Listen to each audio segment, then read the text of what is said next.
We are live. We are live. Good evening, folks, ladies and gentlemen, boys and girls, expats, travelers. You guys see who's in the building. Very familiar face. It's been a while since we had him on the channel. He's been back and forth between the Eastern Hemisphere and the Western Hemisphere. But you guys need to show some love to my uncle, Tailor Made Dreams, in the building. What nephew? What's good on? What's good on? How you feeling tonight? I'm good. I'm good. I'm good. Very good. Very Perfect. good. How'd your Easter go? I don't really celebrate Easter, but the weekend was good. How'd your Easter go? No complaints. That's good. I don't First really off, salute. Salute. It's early during the week, but ain't never too early for an expat. That's a fact. Nah, but- Every day is a holiday. Yes, sir. Now, but I asked how Easter went because I know in DR, especially around Easter time, the driving gets absurd for Semana Santa. So that's always something to look out for. Yeah, definitely. But I'm not in Samana, so I'm good. Can I say something real quick for the people Yeah. who just joining the live tonight? We're actually doing something different and new. This is actually my nephew's live, his YouTube channel, Chapapa TV. He's been on Tailor Made Dreams a lot. Not in a minute, but he's been on there. And so we're actually connecting the live streams from his channel to my channel. So I'm gonna roll with him conducting the show tonight. And shout out to StreamYard for this because this is like very nifty. It is being able to be live at the same time, and yeah. definitely appreciate that. No, it is. It is. Matter of fact, I can see. I don't know if you see the comments. I see the comments in my channel, but do you see comments on your channel as well? Yeah, I see Christopher Harris. Shout out to Christopher Harris. Yoga. W Secrets. I see those comments. Shout out to you guys. Yeah, Yoga, the most famous YouTuber without a channel. He's on everybody else's channel. Yes, sir. So where Yoga at now? Thailand? No, I'm in the DR. I won't be back to Thailand until next month. I got a few things I need to square away here, and then I'm gonna head to Thailand. But a lot going on. Got to make some major decisions here quickly. So a lot going on in my life. A lot going on in my head right now too. But good stuff, all good stuff. All good stuff. That's good. So first of all, let's do some catching up. How's Amber doing? She's great. I was with her yesterday. She wears me out, man. That's because I got her walking everywhere. So when I take it to the beach, if I take it to the park, if I take it to the Malacon, it's just a lot of walk. I'm trying to get her to be able to walk, without without the weebly wobbly. So we do a lot of walking, a lot of playing, but she is great. I'll see her tomorrow. I see her about 3 or 4 days a week, 4 days if she needs to go to the doctor. Because, I pay for all the doctor visits, of course. So when she has to go to the doctor, I'm the one that normally takes her to the doctor. Okay, cool. And how is that going? Like her adjusting to you, with the they gave to you? Yeah, no, she's good. It took her like the first day probably took her about a good hour to kind of get used to me again. And then after that, man, she's good now. Yeah. No. All right, cool. All right, folks. So we got about 67 in the chat. Make sure y'all hit that like button. We about to start the show off right. Like we always say on Chapapa TV, life is your beach. You just gotta know where to find it.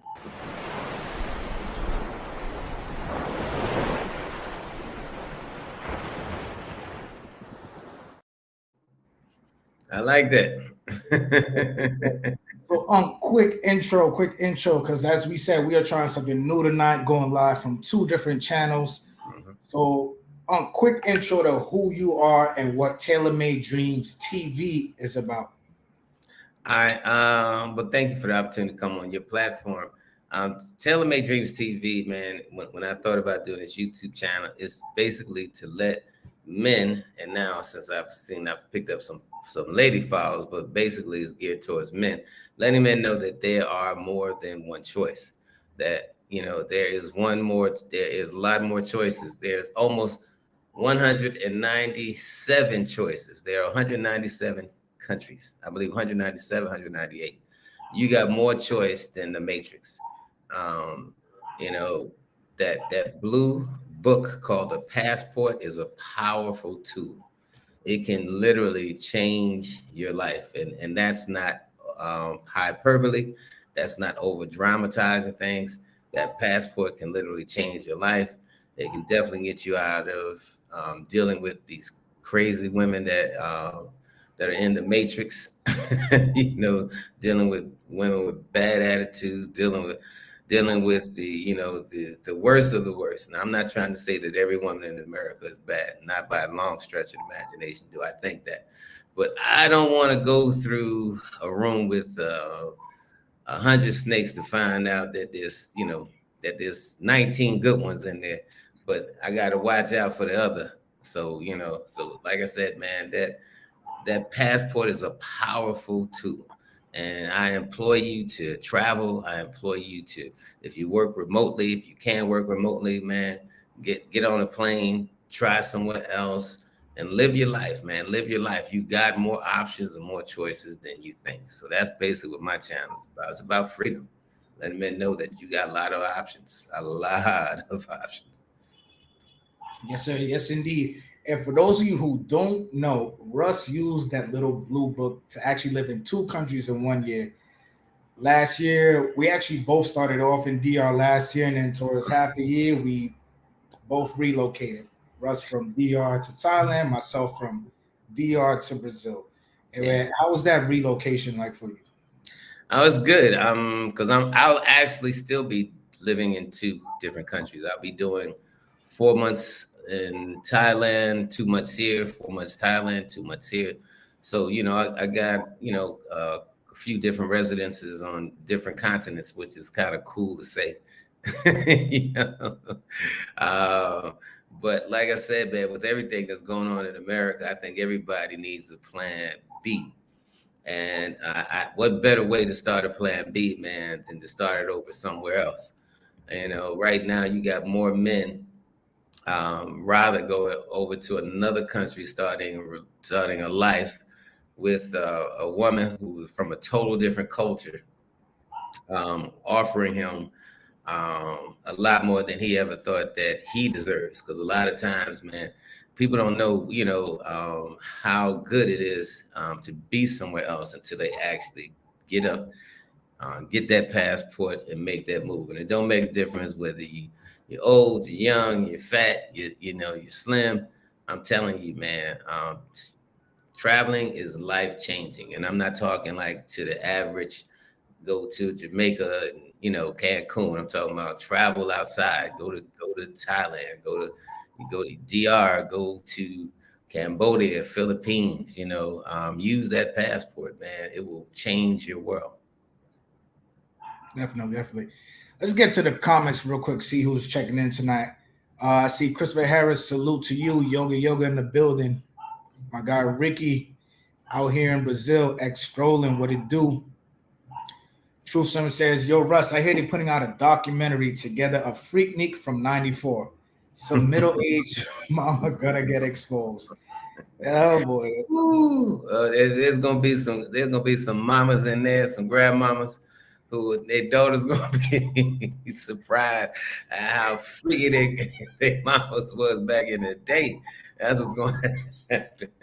Listen, they better have that dinner conversation early. Like, hey, if y'all see me on Hulu or on Netflix, just this is what happened at the time. This is what was going on. Yeah, I will watch that myself. Voice of Conscious says, what's up, Chapapa? Is Austin's situation in Brazil affecting you and other brothers in Brazil? I'm going to be honest, in a way it is, and I'm going to touch on that a little bit later, but that's a great question. That is good. Aroma in the building, what's going on? What's shaking? Joda Amon Ra, how you guys doing? Pete Knox, Jay Shaw. Man, this is great how it could tell me who's coming in from your channel, commenting. This is very this is cool, man. This is cool. Yeah, and matter of fact, while y'all watching me, man, hit that other screen, and if you have not subscribed to my nephew channel, go show my nephew some love. Subscribe to his channel. It's not going to cost you anything. Chapapa TV, just like it says under his name. Go show the brother some love. I want to see his subscribers. Take a look at your subscribers, see what they are now, and let me know what they are after the show. All right, cool. So right now we are at 3,008. All right. And then in an hour's time, let's see where we at. So make sure you guys subscribe to the channel. Greatly appreciate it. Hit them like buttons. Lots of great info up there for you guys from Dominican Republic, from Santiago. Listen, let me know if I'm allowed to talk my shit, but I talk shit. I'm on YouTube and I say I was the one to put Santiago, Dominican Republic on the map. I grant you that, yes. Okay. There you guys have it. Coming from the general himself. Y'all go check out them videos prior to Santiago, right now in Sao Paulo, Brazil. And you know, I consider myself a pioneer. I'm gonna go to these untouched places for any aspiring expats, any travelers, and we're gonna get to it. So, Russ, I want to ask you, number one, what's the difference between the two countries for you? Between Dominican Republic and Thailand? Yeah. All right. So I'm gonna talk about both countries, but I'm not comparing the two. So I don't want anybody to take this as a comparison. I just want you to take it as what both countries have to offer. Both of them have their good and their bad. So let's start with the good. The great thing about DR is buying land, buying property, buying a house. You can actually own your shit without going through tricks and a whole bunch of stuff. When you buy land, when you buy a property, because I have both, I'm actually getting ready to buy another lot this week next to the one that I just previously purchased. You actually own your shit outright. Not a problem there.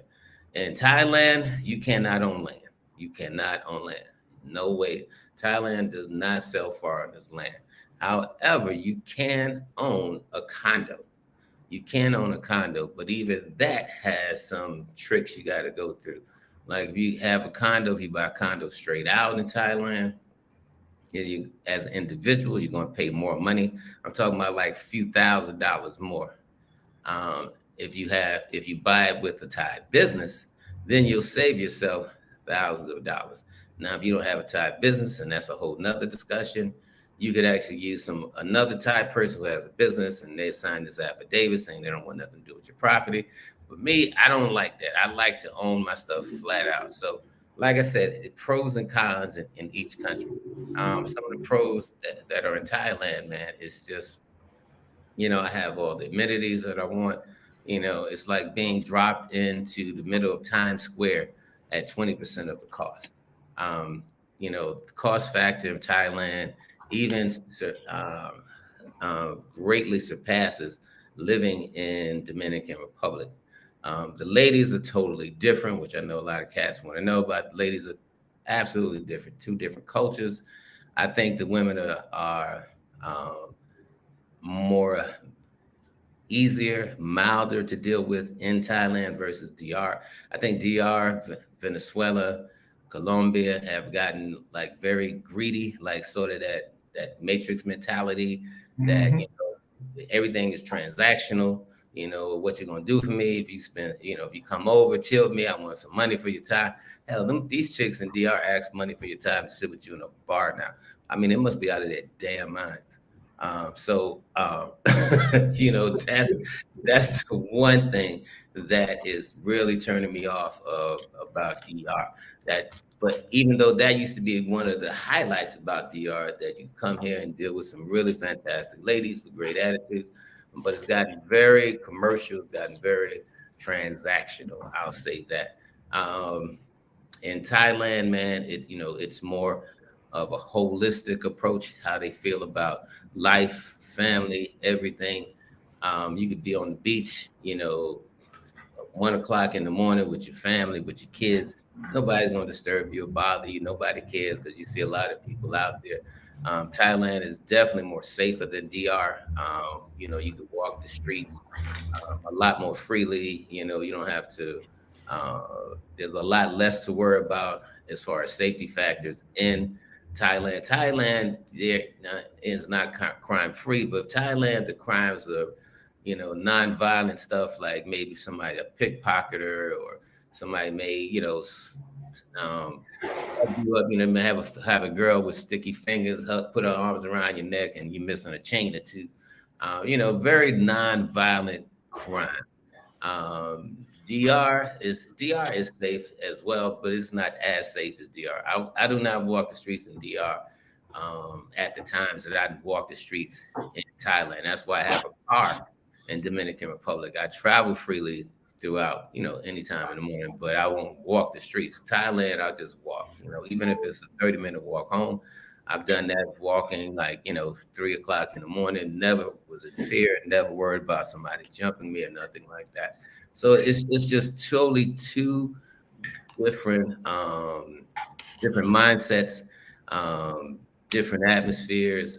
They offer totally two different levels of living. I mean, I love it. I honestly love it. But I do have to live on both continents because I have my daughter here, and my daughter didn't ask to come into this world, so I got to take care of my baby. So for the next foreseeable future, I'll be living in two different continents. Cool. You mentioned a few things that I want people to use as reference points. So I want folks to use this live as a reference point. So from if they're planning to move out the matrix, or if they have moved out the matrix and maybe then they're not really feeling their first choice, right? So you spoke about the difference in safety between Thailand and Brazil and Dominican Republic. You spoke about the amenities. So let's get into the amenities because I definitely feel the same way in terms of amenities. So like example, I'm pretty sure in Thailand you probably find the apartments or the houses way smaller than Dominican Republic. Definitely, but now the newer places, the older places, they're much larger. But the newer places, or should I say, the ones that's more central in town, like Central Patia, they're definitely smaller. Yes. Okay, cool. I feel the same about Brazil, definitely, because in Dominican Republic is basically raining 3 bedroom, 2 bathroom apartments, houses. Here, it's a lot of studios, a lot of 1 bedrooms, maybe some 2 bedrooms if you're lucky. Here is definitely you get what you pay for, but That too. Yeah. you make up for that in amenities because, like you said, it looks like you're in the middle of Times Square. Here, I'm on the 18th floor. To find anything above 7 floors in the Dominican Republic, you have to be either in the upper area of Santiago or in Santo Domingo. Right. I have basically a 7-Eleven downstairs in my building where I could go to anytime, get a beer, get some frozen foods, get some Gatorade or pasta or popcorn or whatever. Accessible 24/7. Building has backup power, gym, pool, sauna, all that stuff I couldn't get in Santiago. I had a little nice complex, like with the pool and the gym and the basketball court, but it's like it's a bit of an upgrade, folks. You may be paying a little bit more, but it's definitely more of a comfortable upgrade, don't you think? Yeah. No. I mean, when somebody asks me would I ever move back to DR? I mean, like I said, I still got a lot of love DR. Trust me, I'm not throwing shade at DR. I still got a lot of love for DR.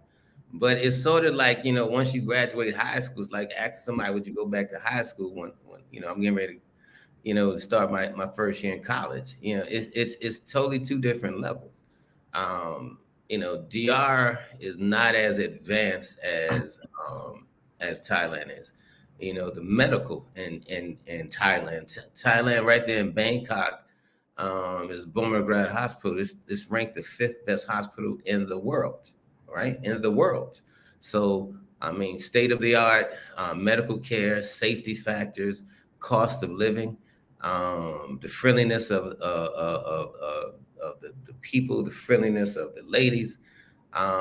And then, not to mention, if you're there in Thailand, Southeast Asia, it's easy to get to Philippines, Cambodia, China, Singapore, Bali. It's much easier and cheaper to fly to those places. So, there's so much that Southeast Asia offers you that there's no comparison. There's no comparison. Anywhere you fly out of Puerto Plata, it's $400 plus. Mhm. And me just flying to Atlanta sometimes cost me $800. So, like I said, there's no comparison to what Thailand can offer me versus what Dominican Republic can offer me. No, no, no, no. They don't even come in the same ballpark. Mhm. Hey, you said it perfectly. You got love for DR, but it's like once you move, it was like a graduation for the things that are now offered to you. You have in-country flights. Like I wish DR offered flights from Puerto Plata to Punta Cana or Puerto Plata to Santo Domingo. That would make life. That would have Oh, made life a lot easier. hmm Not yeah. not having those I could roads. fly from Bangkok to Chiang Mai, Chiang Rai, different parts of Thailand. But you can't fly anywhere from anywhere in Dominican Republic. You fly into Dominican Republic and then you get on some public transportation or a taxi. But there's no flights within the country, which I think is absolutely insane.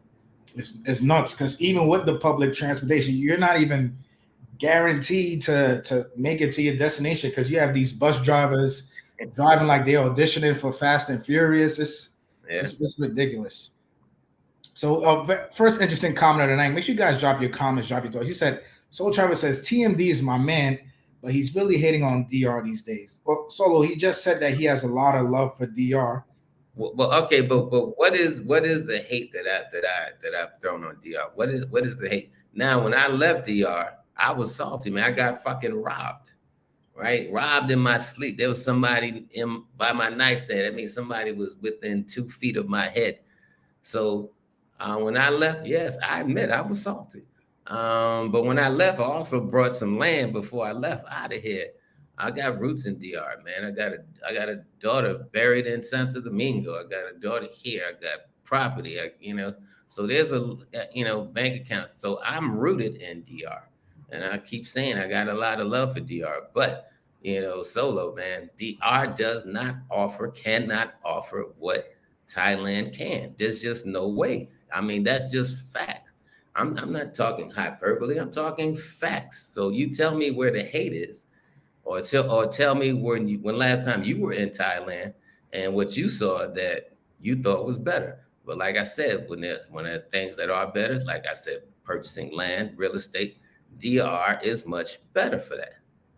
I'ma still buy in Thailand, but DR is much better. And I know I will have more real estate in DR than I will in Thailand. Mm-hmm, But you tell me where the hate is at. mm-hmm. Definitely no hate. The man just stated that he got love for DR, but in life you outgrow things. You outgrow certain things, and as you grow older, you find that you're not attracted to the same things you were maybe 3 years ago, 4 years ago, 5 years ago. Like to me, the when I first went to the DR, it was the best thing since the internet, since sliced bread, and then being there full time. That's the problem with a lot of folks. A lot of folks they come from the direction where they haven't been in a place on a one-way ticket with no idea when they're leaving. They haven't been to that place yet where they legit shipped off all their stuff, changed their address, changed their phone number, and have lived there. So you guys need that experience before you try to say, oh, somebody is hating or somebody is this, somebody's that. Because there's a huge difference between vacation glasses and Mm, glasses, right? So exactly. y'all need to take off those vacation shades and, Hmm. and put on the staycation shades to see what folks talk about. And okay, anytime you got any like Brazil questions or anything you want to ask me yourself, just let me know. Yeah, I Um, will. Yeah, uh, but DR is not the same DR as 5 years ago, 4 years ago, 3 years ago. It's not the same place.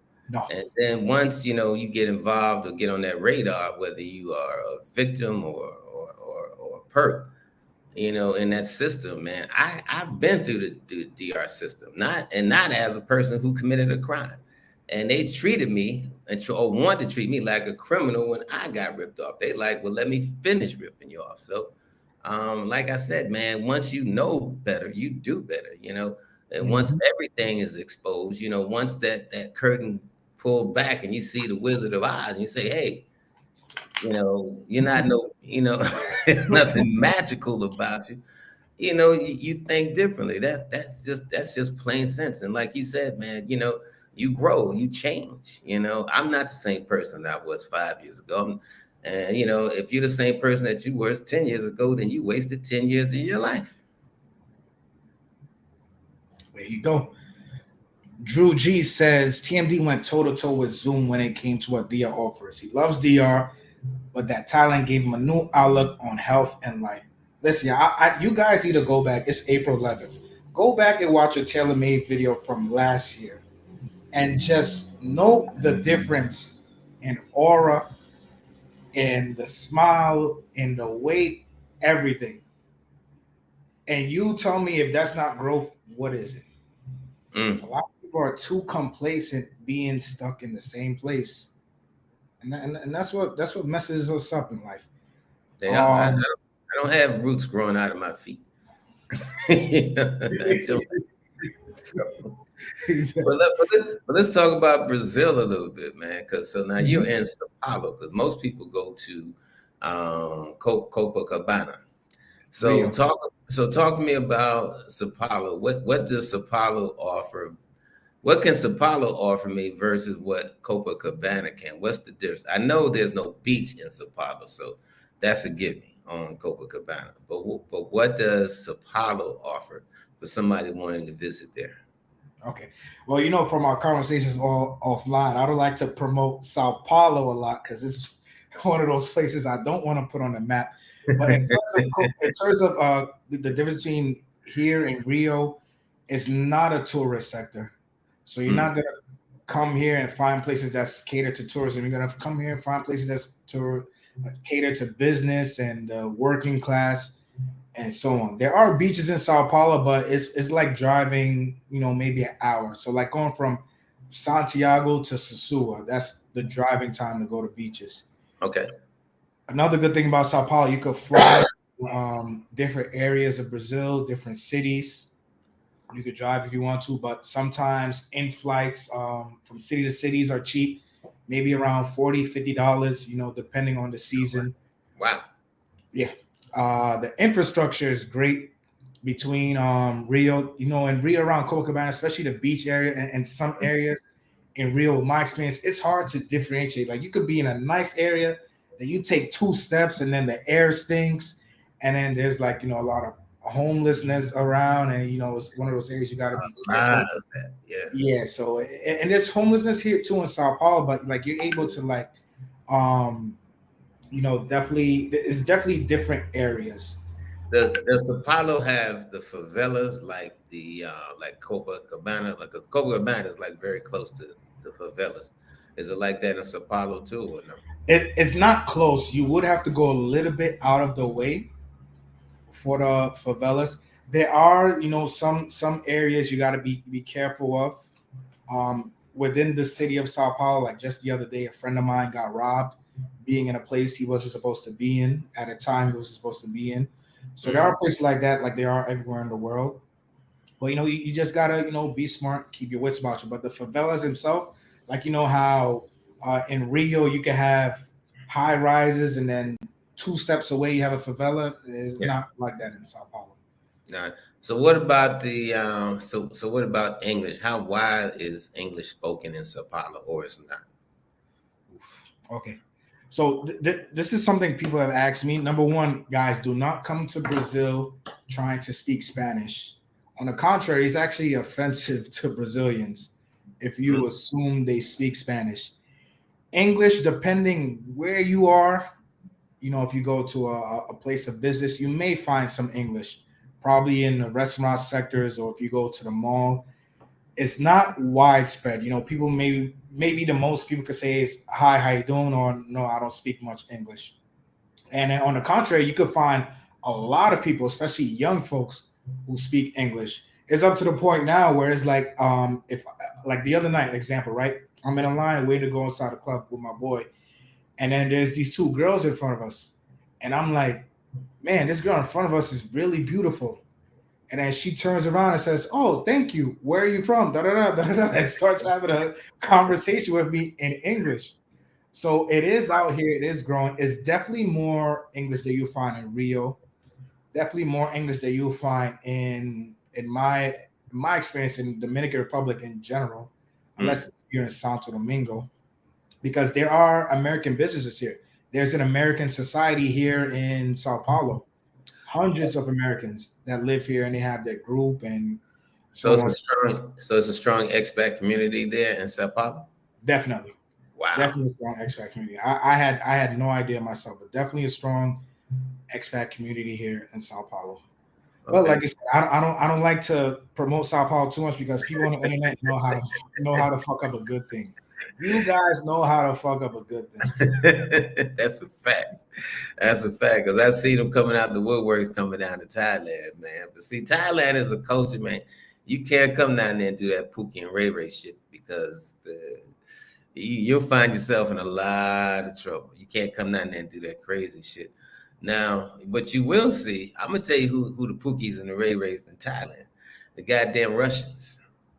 I mean, even Thai people are kind of sick and Russians. They think Russians are very impolite. Oh, Um, you could be in a no, because you could be in a massage parlor, man. You know, because there's nothing but massage parlor. You know, get your foot massage, whatever, and you hear just loud noise, and it's always Russians. It's always Russian. You know, Russians are like the ninjas of Thailand. It really are. And so, but I would advise anybody to, just come down there, man, enjoy yourself, enjoy the culture, respect the people, man, and you'll have a great, fantastic time. And take advantage of those massages, especially those soapy massages. Ooh, we. definitely. Guys, that's just about anywhere you go, whether it be Colombia, DR, Brazil. Hmm. Respect the culture, right? Try to learn a language. Yeah, and I know some of you guys may get motivated to be like, yeah, I'm gonna check us out. Listen, you will do very, very poorly out here if you do not have a bit of Portuguese. Mm. Yeah, somebody asked about the brother Yusef Wati. Have you heard of brother Yusef Wati? Yeah, He was you, too you before. pointed me in his direction around last year when we were talking about me moving to Brazil. Yeah. Yeah, that was man, he was big, big, big, big on promoting on Sao Paulo specifically. Matter of fact, he used to help expats transition from America to Brazil. So are you thinking about getting into that, sort of picking up the mantle where Brother Youssef took off?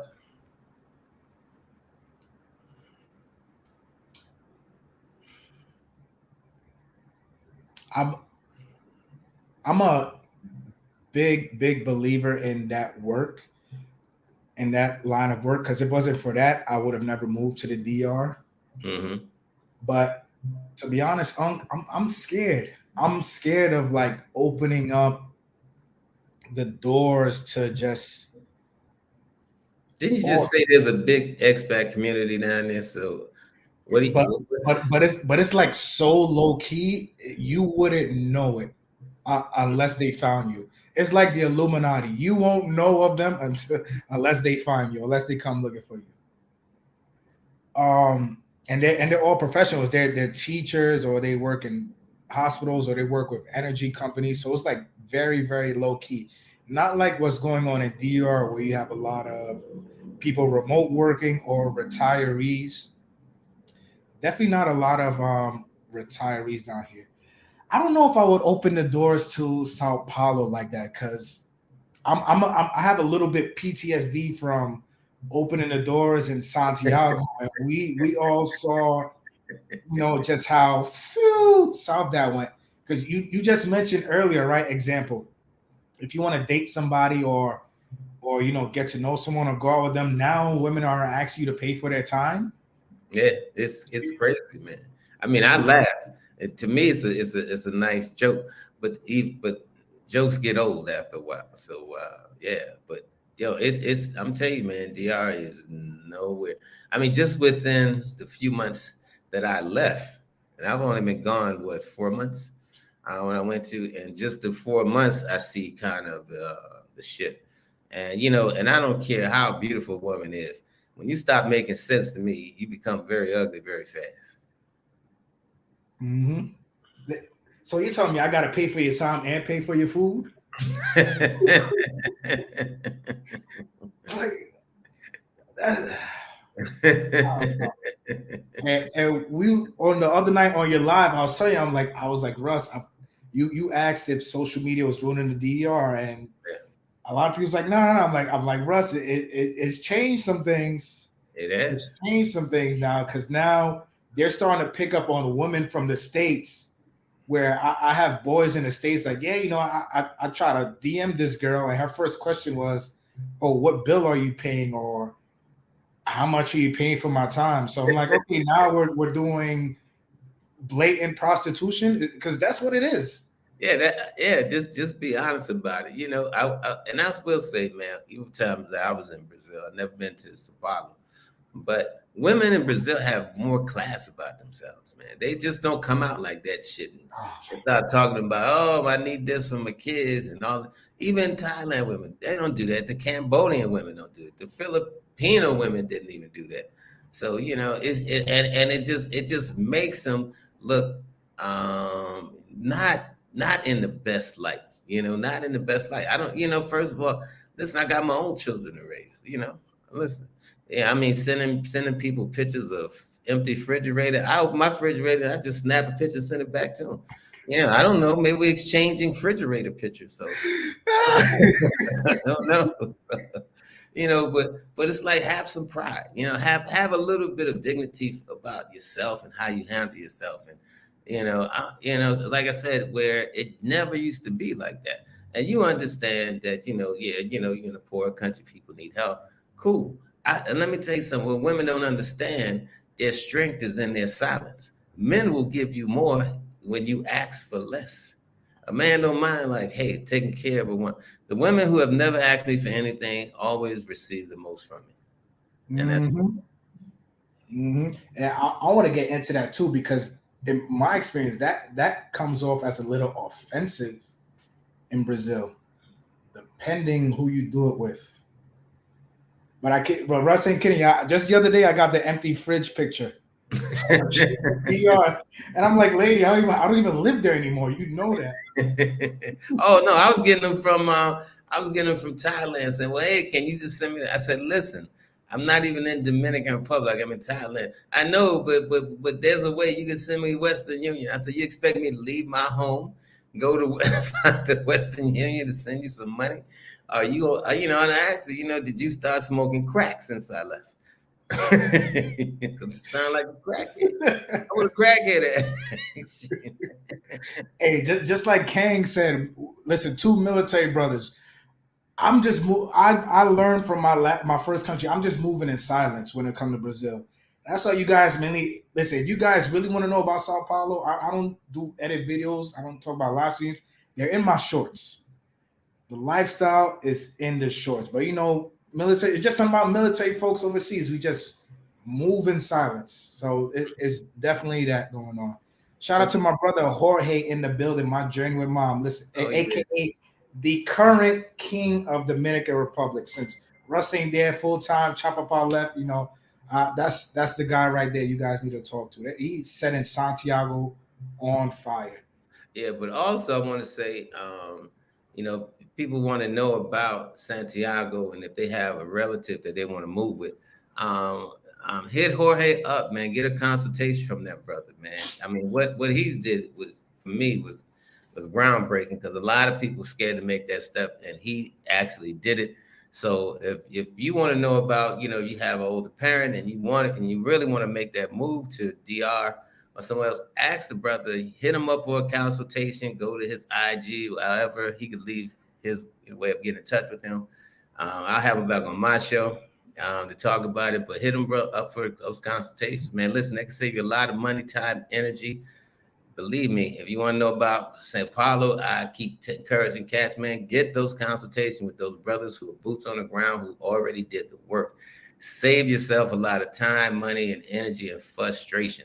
When I first did it, man, let me tell you something. I ain't share all the frustration and the money that I lost doing things. But now, man, you got cats who's going to give you their resources, right? Because you don't have any resources when you move to another country. But when you got cats, you do a consultation. Brothers are giving you your resources, hooking you up, make sure that you don't get cheated, make sure that you make the right moves, man, with some strong guidance. So I can't implore you enough to use your resources, get those consultations, make the right move the first time. Get it right the first time. And there's no excuse in this day and age in the year 2023 for about what 4 countries now. For DR, you have Russ, myself, Jorge. For Thailand, you have Russ, Zoom, Chocolate Man. Time. For Colombia, you have Love Crossing Borders. Crossing Borders. You have my other brother's name is escape me. You have Kings and Dreams. You have Low. So listen, information is readily accessible for those who are willing to pay for it. Right? Peace of mind. The other day, I don't know if you was on the live, Russ, when I had the gentleman who helped me get my residency here for Brazil. For those of you who don't know, I got my residency here in Brazil. And to this day, I still don't have my residency for Dominican Republic, and I've spent about $4,000 on that process. Till this day, the Dominican Republic has not called me like, hey, come down, you need to finish the process. No, they took my money and straight up ran with it. But that's lessons learned, lessons that we want to pass on to other folks who want to move down there. But you guys need to do your consultations. But the other day, I spoke to this 26-year-old young guy from Maryland area, and he has a townhouse, right? Hit me up. He was like, hey, Chapapa, listen, I got this townhouse, but I don't want to live in it. I want to rent it out, and I want to move down to Brazil full time, live off that money, and start a business. You know, what type of visa can I apply for? And personally, that made me feel like so proud that, just a young brother that young in age is like, taking those steps like, all right, boom, I have this passive income. Let me move and live somewhere else the right way. Have you seen any of that in Thailand? Yeah. There's some young brothers down there doing their thing. There's some people who are even some young brothers that are doing contracting, like in some neighboring countries, like United Emirates, Qatar. They're coming over to Thailand to buy property, condos and everything, man.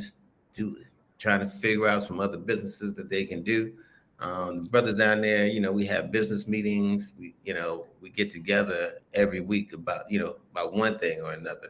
So yeah, there are a lot of opportunities, man. I'm starting to see a lot of young men out there doing their thing because now they figured out ways to work remotely, build a brand online. So yeah, man, I'm happy to see that, man. I wish I could have did this at 23 instead of going to the service. Hell, I wish I could have moved to another country and created a business, created something sustainable for me to support myself. So yeah, the movement is on. The genie is out the box. You can't stop it now. The genie is out the box. It really is. And I think that the pandemic even sped it up. It helped people start, looking at alternative options besides living in the U.S. The genie's out the bottle, and it all depends where you're going to take that genie to live. Also, absolutely. So when it comes to Thailand, is there like a certain area you recommend for those who are heading out there on their one-way flight, two suitcases?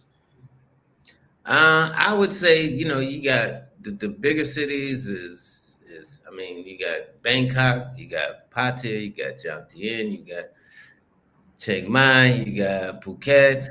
Depending on what you into, if you still like the amenities, if you still kind of like that city living, then you know the Central Pattaya is the place for you. If you have a family, I would definitely say look towards Jomtien.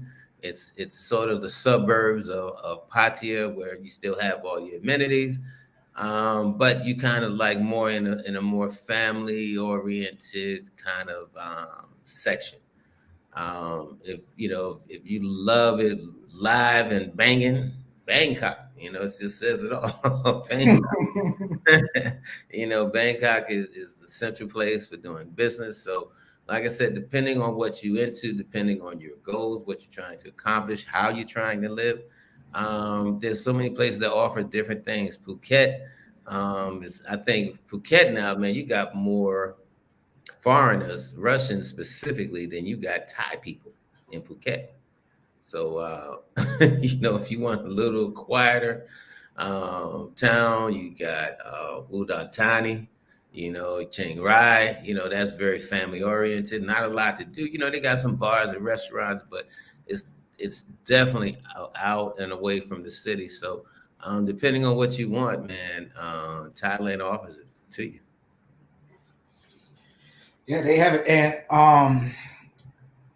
on your live last week, you had the real question, everything. The man, the brother who's moving his family down to Thailand, the Six six kids kids, the wife, and the mother-in-law. and the mother-in-law. What is your thoughts or your advice on people following up on that? Just hey, pack up the family, become expats. What are your thoughts on that? I would say, if you want to do something like that, I would say visit the place first. Now, you got some people who can make a definitive decision and rock with it. And for those people, who like, hey, this is where I want to move. I heard a lot about it. I did a lot of research, and I'm gonna make it work for me. Those people are rare. But I would say for anybody who want to do it, come visit. Just don't stay, 2 weeks. Stay a month. Stay at least 30 days, 30 to 45 days. Check it out. Meet a lot of the expats down there. Meet a lot of the locals down there. Get a real feel for it, and then plan your work and work your plan. It's. I would say if you're considering doing something like that, start decluttering your life in the matrix. Start decluttering your home. Start selling, giving away whatever you need to do. I think that's where you need to start, and you'll see as you start decluttering it, and more and more stuff is leaving. You'll start feeling more and more freedom. That's what I felt. The more I kept decluttering my home, the better I felt, the more I felt like I was kind of like, all right, this move is getting real, and I'm about to make this break, out of the states and enjoy my freedom. So that's what I would tell 'em. Definitely. For me personally, there's several families I would love to see do that. And Russ, when I tell you that folks are really running out of excuses, the brother has Mm, 6 kids, and a mother-in-law, and a wife. All of them got passports and are moving to Thailand. People, not the Bahamas, not the Virgin Islands, not Puerto Rico, Thailand. A yes. Black American family. Yeah. Yeah. Oh yeah. I mean, his story is for me is phenomenal. I love it. It's a love story. For me it's a love story. I mean, for him to do that, man, and to offer his children another way of thinking, offer his children to expose them to different cultures. Because I know he's going to be traveling, doing some more traveling, not only within Thailand, but like I said, neighboring cities, because like I said, it's very inexpensive to travel. It's definitely cheaper than taking 6 kids to Disney World. You see how much Disney World costs? Oh my God. So, taking your kids to Cambodia, Philippines, and let them experience that.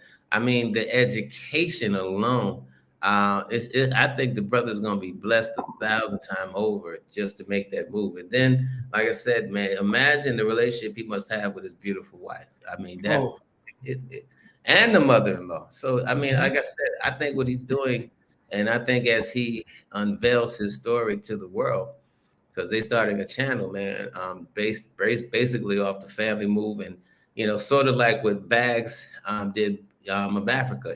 I love what that family did, moved to the Gambia.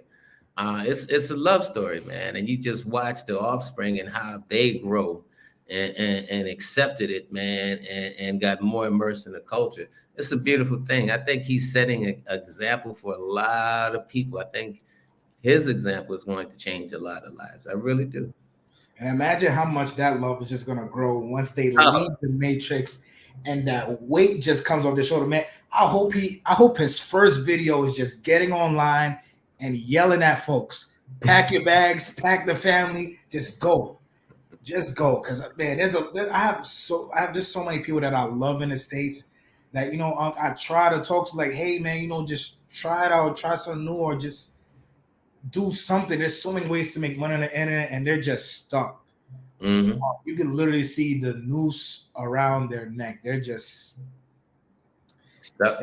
They're just stuck. That hurts my feelings. But Yeah, I mean, it's like the video I did the other night. Sometimes you just gotta bite that bullet. Period. You gotta bite the bullet. You got to get out of that uncomfortable zone, that scared zone, and just bite the bullet. Because you never know what's on the other side. Sometimes but a lot of times we get comfortable. We don't want to give up the good to go for the great. mm, Yeah, but listen, here's good, here's great. Go for the great. Don't stop at the good. Go for the great. mhm. And don't even get me started on, within our community, man, how many times you feel like a second class citizen. I mean, come on, that alone should make you want to do something different. And the fact that he don't want his kids to grow up and feel like second class citizens, that he don't want the worry of if his children driving down the street and they get a call, he stopped by the cops and they, rigging some charges up on him. So I mean, the brother's, like he said, he's protecting his family. So I got nothing but respect for that man. Absolutely nothing but respect. Second class citizens in a country you're born in. I don't know if you've been seeing what's going on in France, but you see how the people in France are losing their mind. People in France have already lost Not losing their mind, are doing the right thing, it. Mm, are doing what Americans should have been doing, all because they raised the retirement age by 2 years, yeah. and they're not having it. Mm. Yeah, but now France want this. They're creating these laws where it's criminal to use the language English and the English language in official papers and different things. I mean, so for everything that France does that's correct, they do They, just something equally stupid or corrupt. I mean, come on, man. France, man, don't get me started about France. I hate France. I spent 3 months in Marseille, France, and I couldn't wait till I get out that.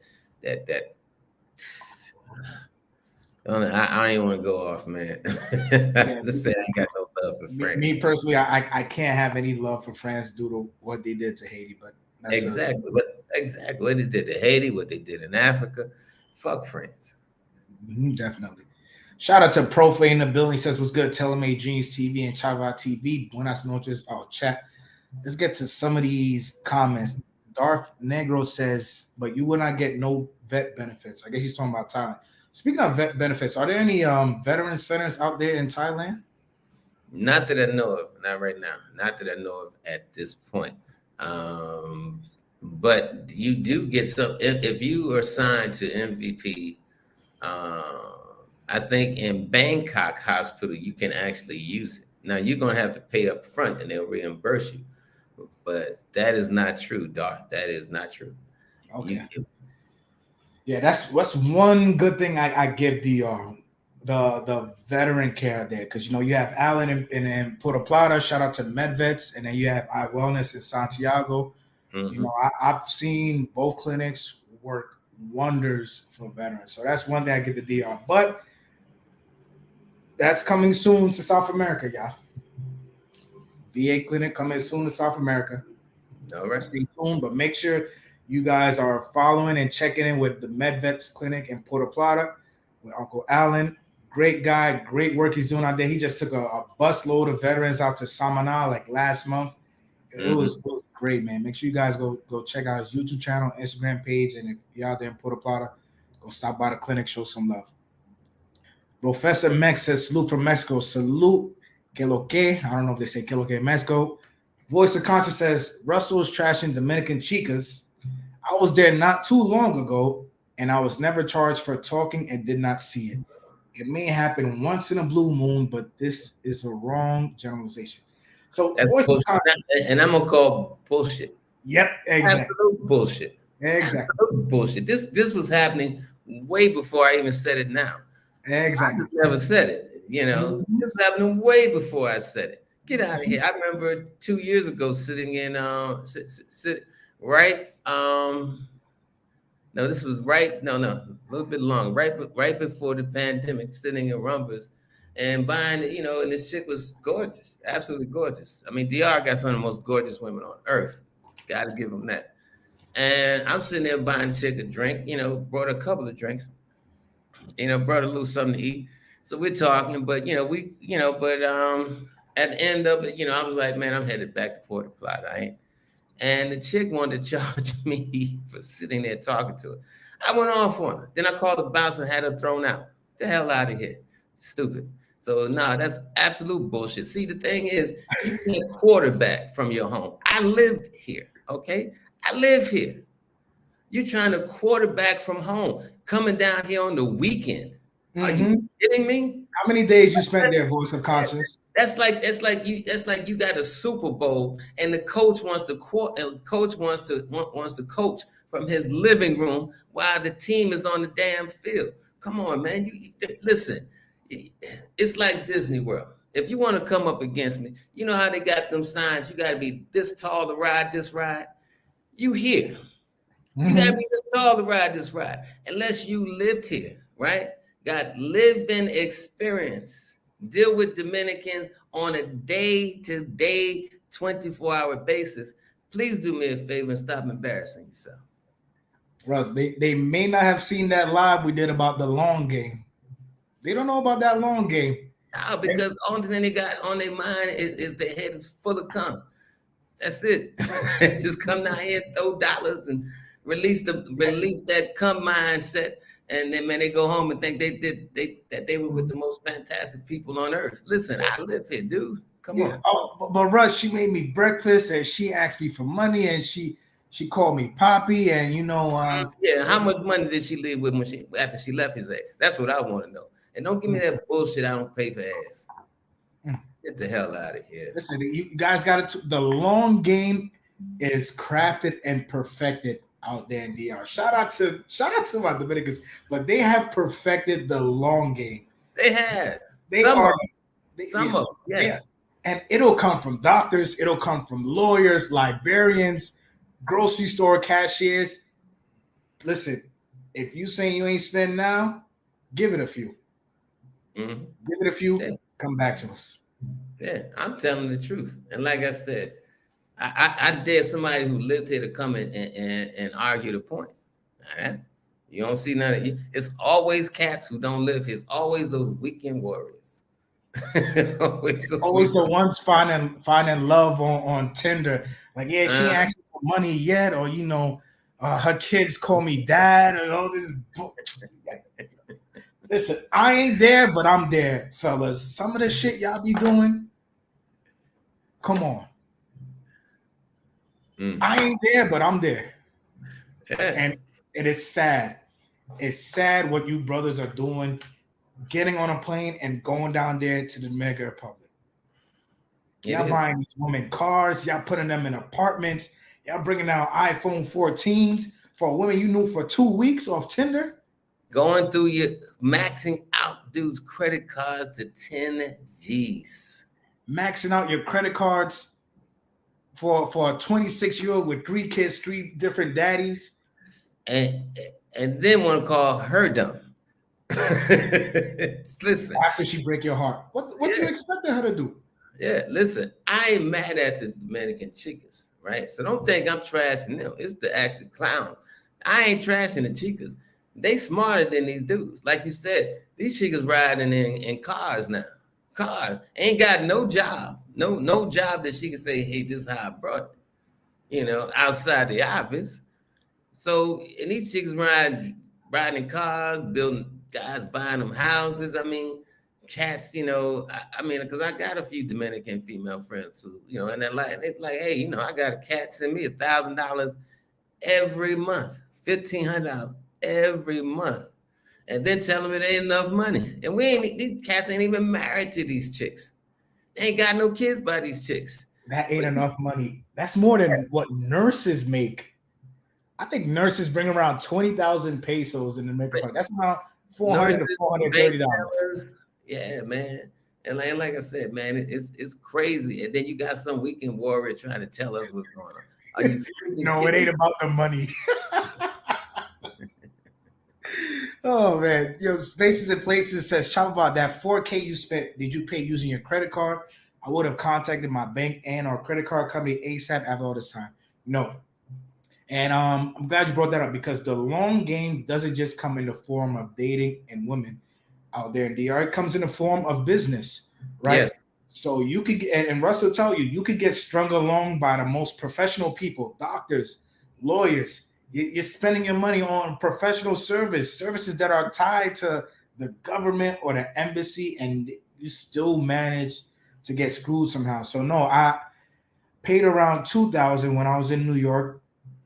No, actually 3,000, around 3,000 when I was in New York, and then in Santiago, the lawyer who's on my channel, who I've reviewed it, that cost me another $1,000, and I still didn't get shit till this day. Mm.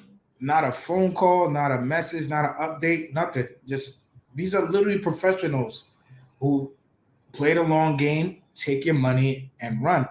So it wasn't something that I could have just call my bank about. But good point. Mm. Good point. Let's see what's going on. German, what's going on? Vin24 says a whole family. What kind of visa? What kind of visa is he moving the family there on, Russ? Well, he's getting a business visa. So under his business visa, he can cover his whole family. Now, the mother-in-law will be on a retirement visa, like I have a retirement visa. So that's easy to get. But like I said, his family would be up under his business visa. So his business visa is going to act sort of like an umbrella for the entire family. Okay. Yeah, that's kind of like how it works here in Brazil. If you guys don't know, if one person is able to qualify for a visa here in Brazil, then that extends to his immediate family, wife, mother, kids. If you come here and so it works like this. If you personally can qualify for a visa, but your kids qualify for a student visa, you therefore can get residency through your kids in Brazil. So definitely lots of way to do it. You'll definitely end up with the process, unlike what happened to us in DR. But like I said, I myself, it took me about 5 months to get this little card here in Brazil. And this card right here is let me open a bank account. I can cross the borders with it. I do not have to stay 180 days out of the year. I can stay for as long as I want. Definitely a lot of things. So it's definitely a peace of mind if you guys are going to move somewhere full time and you're able to get your residency. So, like I said, if you want your residency for Thailand, make sure you guys hit up Russ for that. You want your residency for Brazil, I have the video up. My brother Mike from the Down Under was so kind enough to come up here and talk to you guys for free and answer your questions on anyone looking to move down here to Brazil. Get your car. Listen, it works wonders. The people love seeing this because Brazilians don't even have plastic. They have like a little piece of paper, like their number and their picture printed on it, and they have to get it like encased in plastic. So people love seeing it. So I myself, I'm very, very blessed to have Yeah. Brazilian residency. That's all right. Yeah, and I have a retirement visa, which only took me 30 days. Mm. 30 days, open up my bank account. I have a matter of fact, I have a multi entry retirement visa, meaning I can travel in and out of countries without going into any long line at the immigration. I could fly in and out of Thailand, whether it's 3 months or whether it's a year. Like I said, at 15 months I got to renew it. Then we start, moving up into another area of the process. But you start off with the 15-month visa, and you get multi-entry or you get non-multi-entry. But if you get non-multi-entry, every time you come back into the country, you got to stop at the immigration. They're going to ask you a couple of questions, then stamp your stuff and let you keep on moving. With multi-entry visa, it's just a smooth process. So I encourage people, if you're going to do it, get the multi-entry visa. I've helped a few people get that so far already. In fact, one of my guys just called me today. We had a consultation. He flew down there, so now he has his bank account established. And having that bank account, that bank card makes so much difference in living in Thailand. You can literally go out without cash, man, because that card is accepted. The Thai bank card is accepted every freaking where, man. So it makes life so freaking simple. It's ridiculous. So I encourage people, man, if you're going to do that, definitely do the right thing. But I'm in the same position that you in as far as we are. So they never called you back either. Nope. I got as far as getting the visa, and that was it. And that was only for 30 days. So, but you get that when you come into the country. So, anyway, moving right along, as they say. Moving right along. Got Phil Jackson back in here. He says, simple rule, rattle the cage. If you like her, don't give her no money and see how long the honeymoon will last. Like Russ said, that's 6 months living in the country. So 6 months living there, don't give her no money, but she's seeing your ass every day. Let's see how long that works. All right, so hey, I want to give a shout out to my boy, because you can even get super chats. I got a super chat from Brooklyn Tall. It says, how long is your residency good for? They only gave me 2 years. So he's talking to you. Okay, so my residency is good for 2 years exactly, but after 2 years, all you have to do is go to the Policia Federal and just renew it again, as long as you have a good conduct report, and that's only for up to 5 years. After the fifth year, you become permanent. Mm-hmm. Yeah, in Thailand, you have to not renew, but you have to go to the office, the immigration office, every 90 days, just to say that whether you're still in the country or not. You don't have to sign anything, get no special stamps, or it's just like let them know every 90 days. They give you a date, bam. You come in, you say, hey, I'm here. Like now, I missed the date for my 90 days being here in DR. So when I get back, like probably the following day, within that week, I got to go to John Tien. That's where the immigration office is. Tell them, hey, I'm back in the country. I left. Like I said, I have a multi-entry, so it's not an issue. Only thing they're going to say is, okay, thank you. Put a date in the book. See you in 90 days. Have a good day. Very simple, very easy process. Very simple, easy process. All right, perfect. So you guys have your residency questions there. Make sure you hit up Russ for Thailand residency, me for Brazil. Yeah, hit up Phil Jackson for anything Dominican Republic related. Shout out to Brooklyn Tall for the super chat. First super chat tonight.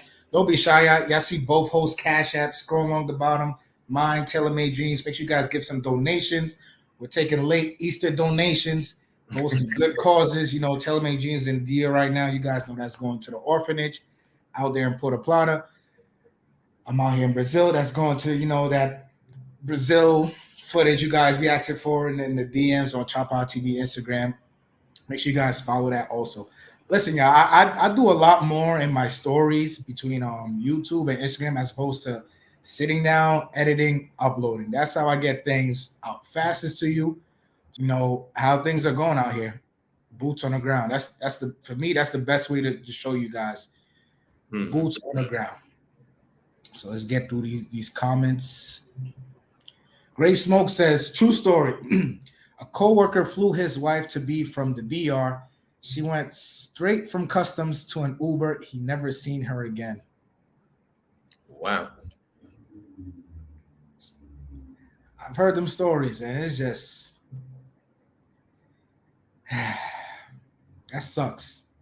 All that time, all that money. That definitely sucks. Ouch. Phil Jackson in the building. He says, just say no to long distance relationships. Save your money, fam, please. I'm telling y'all, Russ, it just, you said earlier, $1,500 a month. Y'all said me $1,500 a month. You know, I was legit. If I didn't move out of DR, Russ, I would have started a business. And the business would have been, you know what, fellas, if you guys want to do long distance relationships and you don't trust your wifey, pay me. I'll go check them on her. I'll let you know what she's doing, where she's at. Pay me. They've been too scared. They because they don't want to. Nobody want to really know the answer. You know, they want to live in fantasy. Definitely. Talk to us a little bit about how. First of all, let's get into health. What's the difference between your health in Thailand and between that and the Dominican Republic? Well, like I said, Thailand has the fifth best hospital in the world, Bumrungrad Hospital. You walk in, it's like a hotel. I mean, they got really nice restaurants, quality care at a very reasonable price. I got a full checkup, and all the doctors speak English. So they speak, their native language, but all the doctors speak English. So let's say when you do your physical, and let's say anything comes up in your blood work, like I have high blood pressure, so I had to go see a cardiologist that day. I had a little something else going on. I had to see this doctor. So you have to see that specialist that day. They talk to you. It's not like a rush job. I mean, they talk to you, ask you questions, give you a chance, an opportunity to ask them questions. You understand the doctors because, like I said, they speak their languages and they speak English. That particular hospital, along with Bangkok Hospital in Pattaya, they accept a number of American insurance policies. Like I used my Blue Cross Blue Shield when I was at Bumrungrad to help pay for some of the services. But now when I saw the specialist, I had to pay that out of my pocket. But to see a specialist, that it wasn't really that bad. I didn't like that when I got the bill. But like I said, man, you try to see a specialist in the U.S., you got to get a consult, then you got to call and wait 8 weeks. None of that crap, man. And it's ran so well. It's ran so smooth. You going to, I love DR, but you go into the hospital that I would want to go to, the hospital my daughter was born in right there, Bumrungrad Hospital. I mean, it looks like a scene from, some parts of that look like a scene from the 1940s. It really, and most of the doctors do not speak English. But there is a Spanish speaking country, so I can't even fault him on that because it's a Spanish speaking country. But like I said, Thailand is so progressive that they know that they have a lot of foreigners, and the most widely spoken language in the world is what? English, what they call the money language. So that it's just a world of difference. It's like first class, and it's like before the plane gets clean. It's just such a vast difference. The way things are done in Thailand, it's very detailed oriented. There's a reason for how we do this, how you do that. You go into one place and you ask, 10 people in there the same question, they all going to give you the same answer. You come in DR, you go into Clary, ask 10 people different answers, you're gonna get different answers. I mean, one question, they'll all give you different answers. So it's like I said, it's a world apart. It's a world apart. And that's not throwing shade, it's just being honest. I'm just telling you how it actually is. You Mhm. know, it's a lot less frustrating dealing with companies. It's a lot less frustrating dealing with people in Thailand. One, because English is spoken so widely, but like I said, there's an order to things. And when you ask somebody why, simple question, they can actually explain why they're doing it this way, even though you may not agree. But this is how it's done. You got to respect their culture. You got to respect how they do things. And DR, man, it's like you can tell people flying off the handle with any damn answer that comes out their lips. And they don't believe in putting a band-aid and some duct tape on something. You know, nobody takes pride in their work.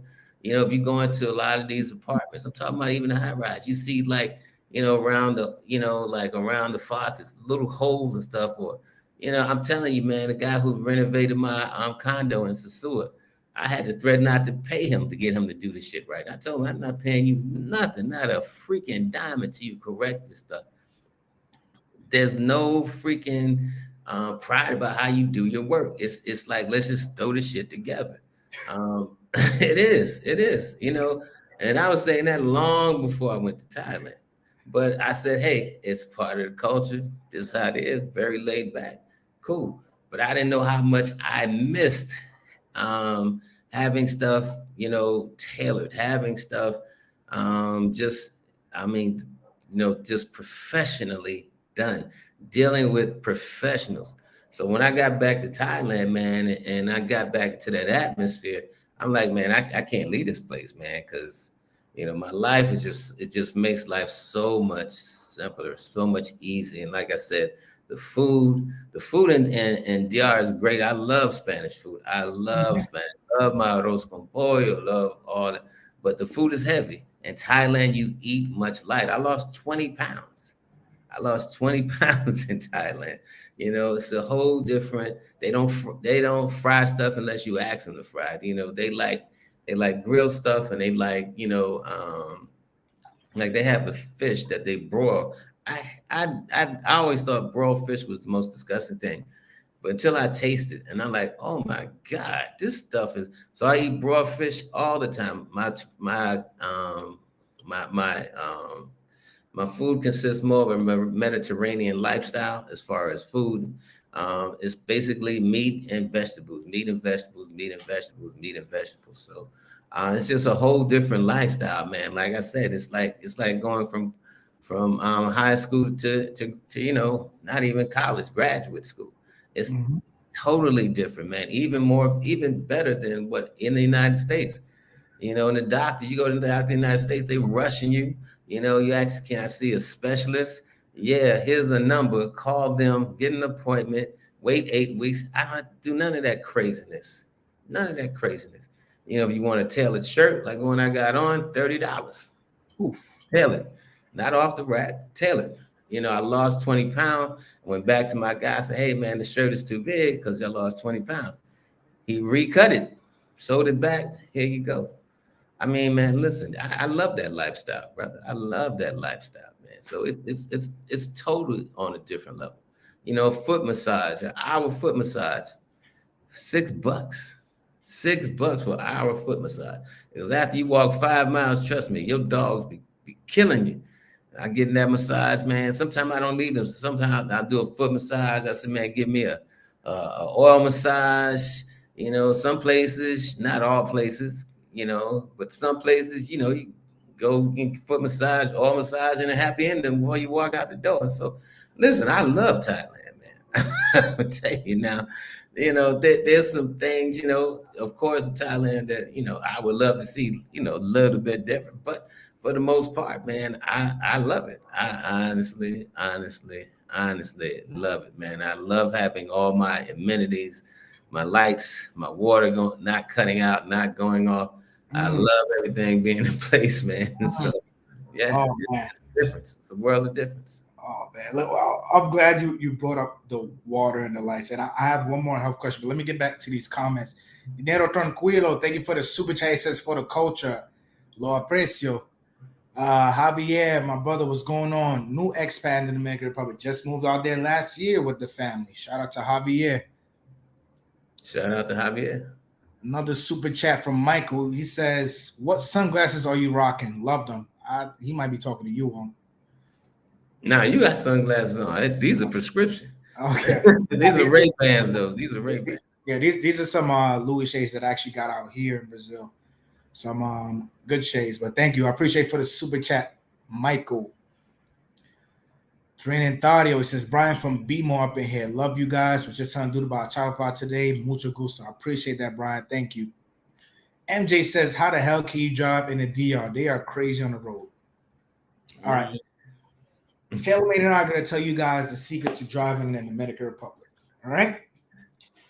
You get in your car, you start the car, right?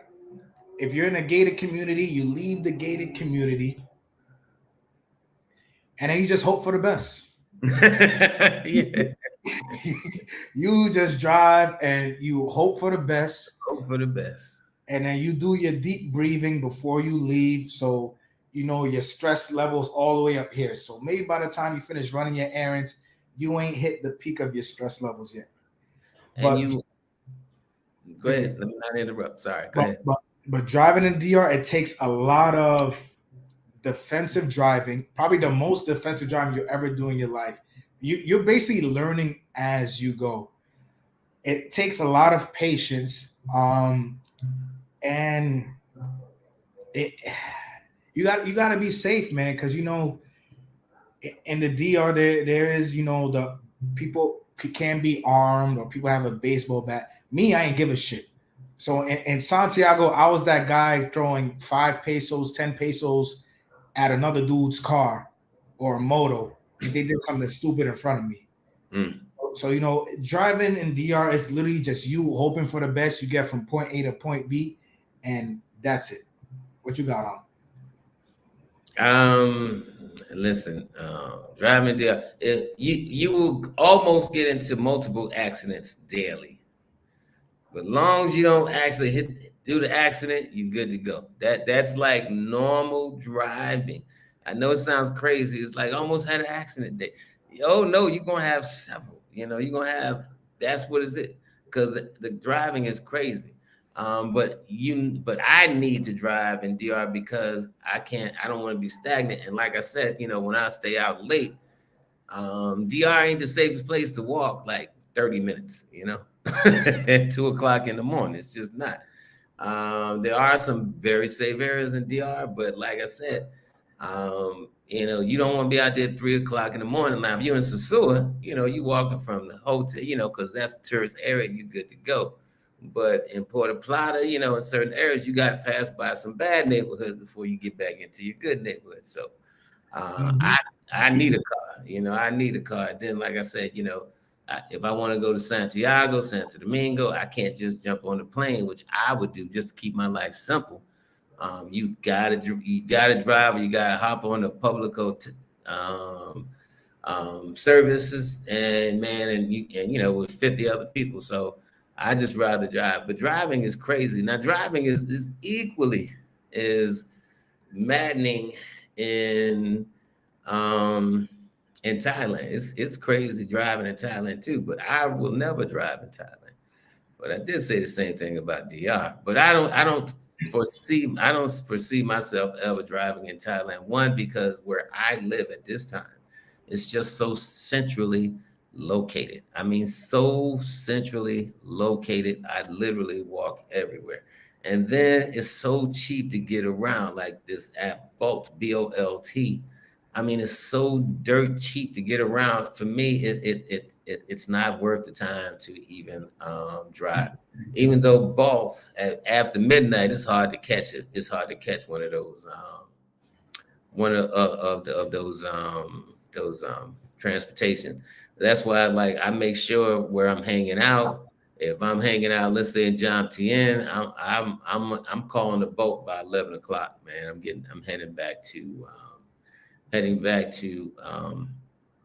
to Pattaya, unless I'm near like a bot bus, where it runs, then I'm good to go because the bot buses run pretty much 24/7. Of course, after a certain time, they slow down considerably.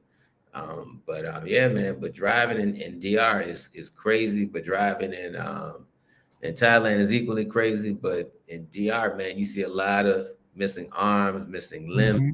A lot of Dominicans got scrapes, scars, burns. I'm talking when I say a lot of Dominicans, I'm talking about probably a nice portion of their population.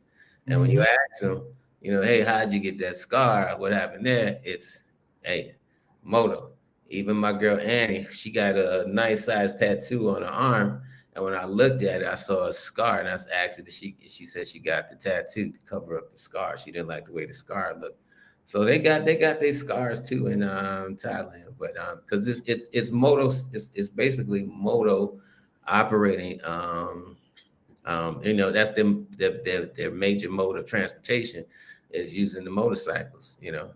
That's what I love about Cuba, man. Cuba is the same thing, but Cuba has some order. You can't just ride reckless in Cuba. And Mhm. and Cuba, at least you don't hear them loud bikes because, and I know I'm getting off topic a little bit because they got Yeah. electric Go ahead. motorcycles.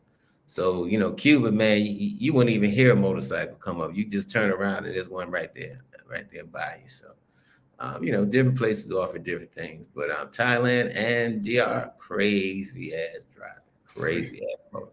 They got motos in Brazil like that. Yeah, they do. The motos are the deliveries, but like you said, there's order here. So one thing I like about Brazil is that if you're on a motorcycle, whether you're a driver or a passenger, you need to have a helmet on. Absolutely mandatory law. You need to have a helmet on. Another thing, just like in DR, DR is the only place I think in the world where if your light is green, you still have to look all four ways because you just never know because motos love running red lights. Like it always says, traffic lights are, to me, traffic lights in the Dominican Republic are like, you know what? This is here if you feel like using it. If you feel Mm, like stopping at red, that's your option. If you want to go on red, that's your option also. But driving here in Brazil, I've driven here in Brazil. I've driven from Ilhabela to Sao Paulo. I was like a 5 hour drive, and I had no problems. There's speed cameras on the highway. There's red light cameras. They really do their best to control speed here and reckless driving. There's checkpoints here for drinking and driving. They take that very seriously. So, like I said about Cuba, there's order here. Um, for those of you who don't know, last year, Dominican Republic was ranked number one in the world for traffic deaths. mm. Number one. We're talking half an island ranked number one in the world for traffic deaths. And Wow. it's not just the motorcycles, it's the cars because majority of the cars are coming from the state salvage or they're the Chinese cars that come with no airbags or they're made out of paper plates. So I tell folks driving there isn't for everybody. If you're gonna drive in something big. Yeah, but there's no like regulation in DR as far as like getting your car checked to make sure your brakes work, to make sure you actually have working lights. So I mean, then you could be on the road, man, and a car literally its front end is missing with no lights, but they're allowed to drive at night. Yep. It's crazy. Like really, why is this car on the road? And it because you don't see it until you actually hit it. And that's Mhm. when you actually got it. You got people who drive these motorcycles. You driving a black motorcycle, and you dressed in all black. And you got these drunk people driving on the road, man. So it's crazy though, man. It really is. But hey, a brother by the name of Kane, the digital nomad, said brothers should look into opening a private tour service in Thailand. After hours, TMD just dropped the Jew. Man, listen, I do that because I'm gonna tell you, man, I kind of like a little debauchery. So when cats come to Thailand, I've did a couple of tours. I've shown cats some places in Thailand that lived there that they didn't know was in Thailand. Hmm. I ain't gonna talk about it on here. Hit me on the consultation. I can go into more details, but I kind of like that. When I go out, I kind of like a little debauchery. So, you know, Woo. Little and I'm shit. gonna tell you, Thailand got some stuff that will blow your mind. And the weed is legal in Thailand. Did I mention that? And You have. so if you a Snoop Dogg head, bro, you can smoke weed, you can drop it in front of the cops. He'll pick it up and give it back to you. Here, you dropped your bag of weed, sir. Thank you, officer. I want to get my lab health question out of the way and then switch gears real quick. So for a consultation at a hospital, doctor, how much would you pay? For a specialist, I think I paid 2,500 baht, which is basically about $70, which would be like a copay if you was in the States. Well, that's a specialist, like a cardiologist, like an endocrinologist, stuff like that. Okay. Healthcare is free here in Brazil. I actually had a situation where I had gotten sick in March. I had a strep throat with a fever, and then I went to the clinic because my insurance doesn't start until the 20th of this month. And I went to a clinic, went there with my Brazilian residency card. They asked me, am I part of this program? I told them no. They asked me what's wrong. I told them I was wrong. So the doctor wrote my prescription. I was in and out. Only thing I paid for was my medication, some antibiotics that cost me about $10. Wow. How is the health care system there? Because the president of DR had an operation recently, and he went to America to get his operation. He didn't even get his operation done, and that says a lot from the president of a country. Imagine Joe Biden flying to Thailand to get an operation. That's saying a lot. I didn't even know that. Thank you for pointing that out. Healthcare is good. Like I said, it's free, but like everywhere in the world, you get what you pay for. So you can either be in that echelon of free healthcare, like majority of the working class people, because national average income is maybe like 1,000, 1,200, 1,400 reais.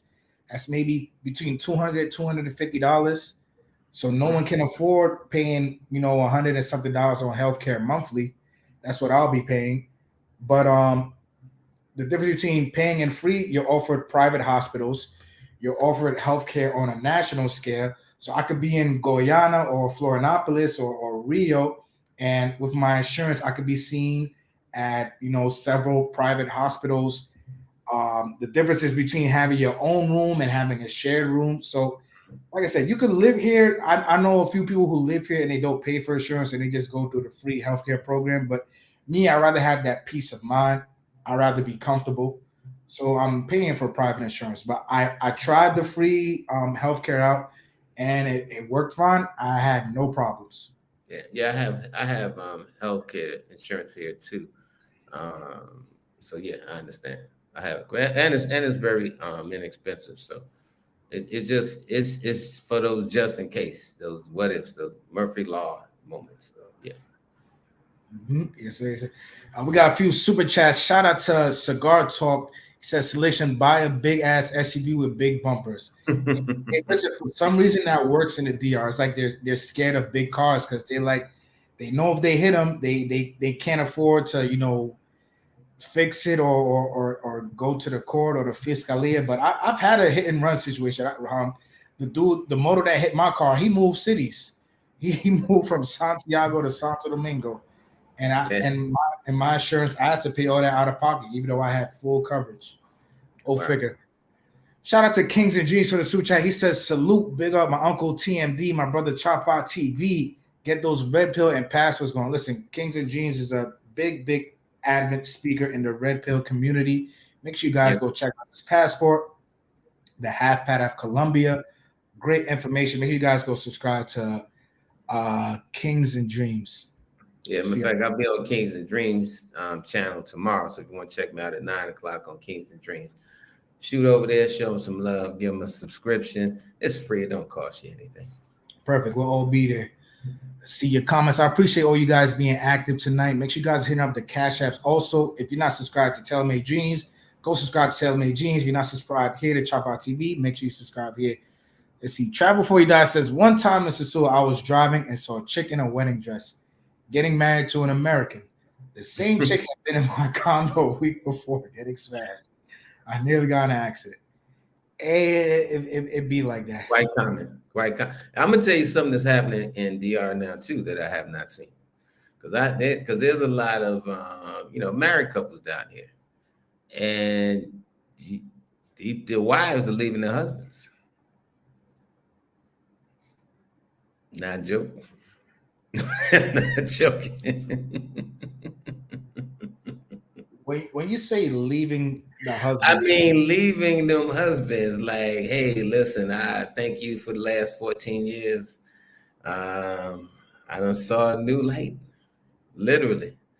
Wives, married, the American dudes that are married, been married for some time, bring their wives here, start a family, start over. The wives are leaving the husbands, not the husbands leaving the wives. No joking. Why is that? Same reason brothers. Well, see, this is the thing.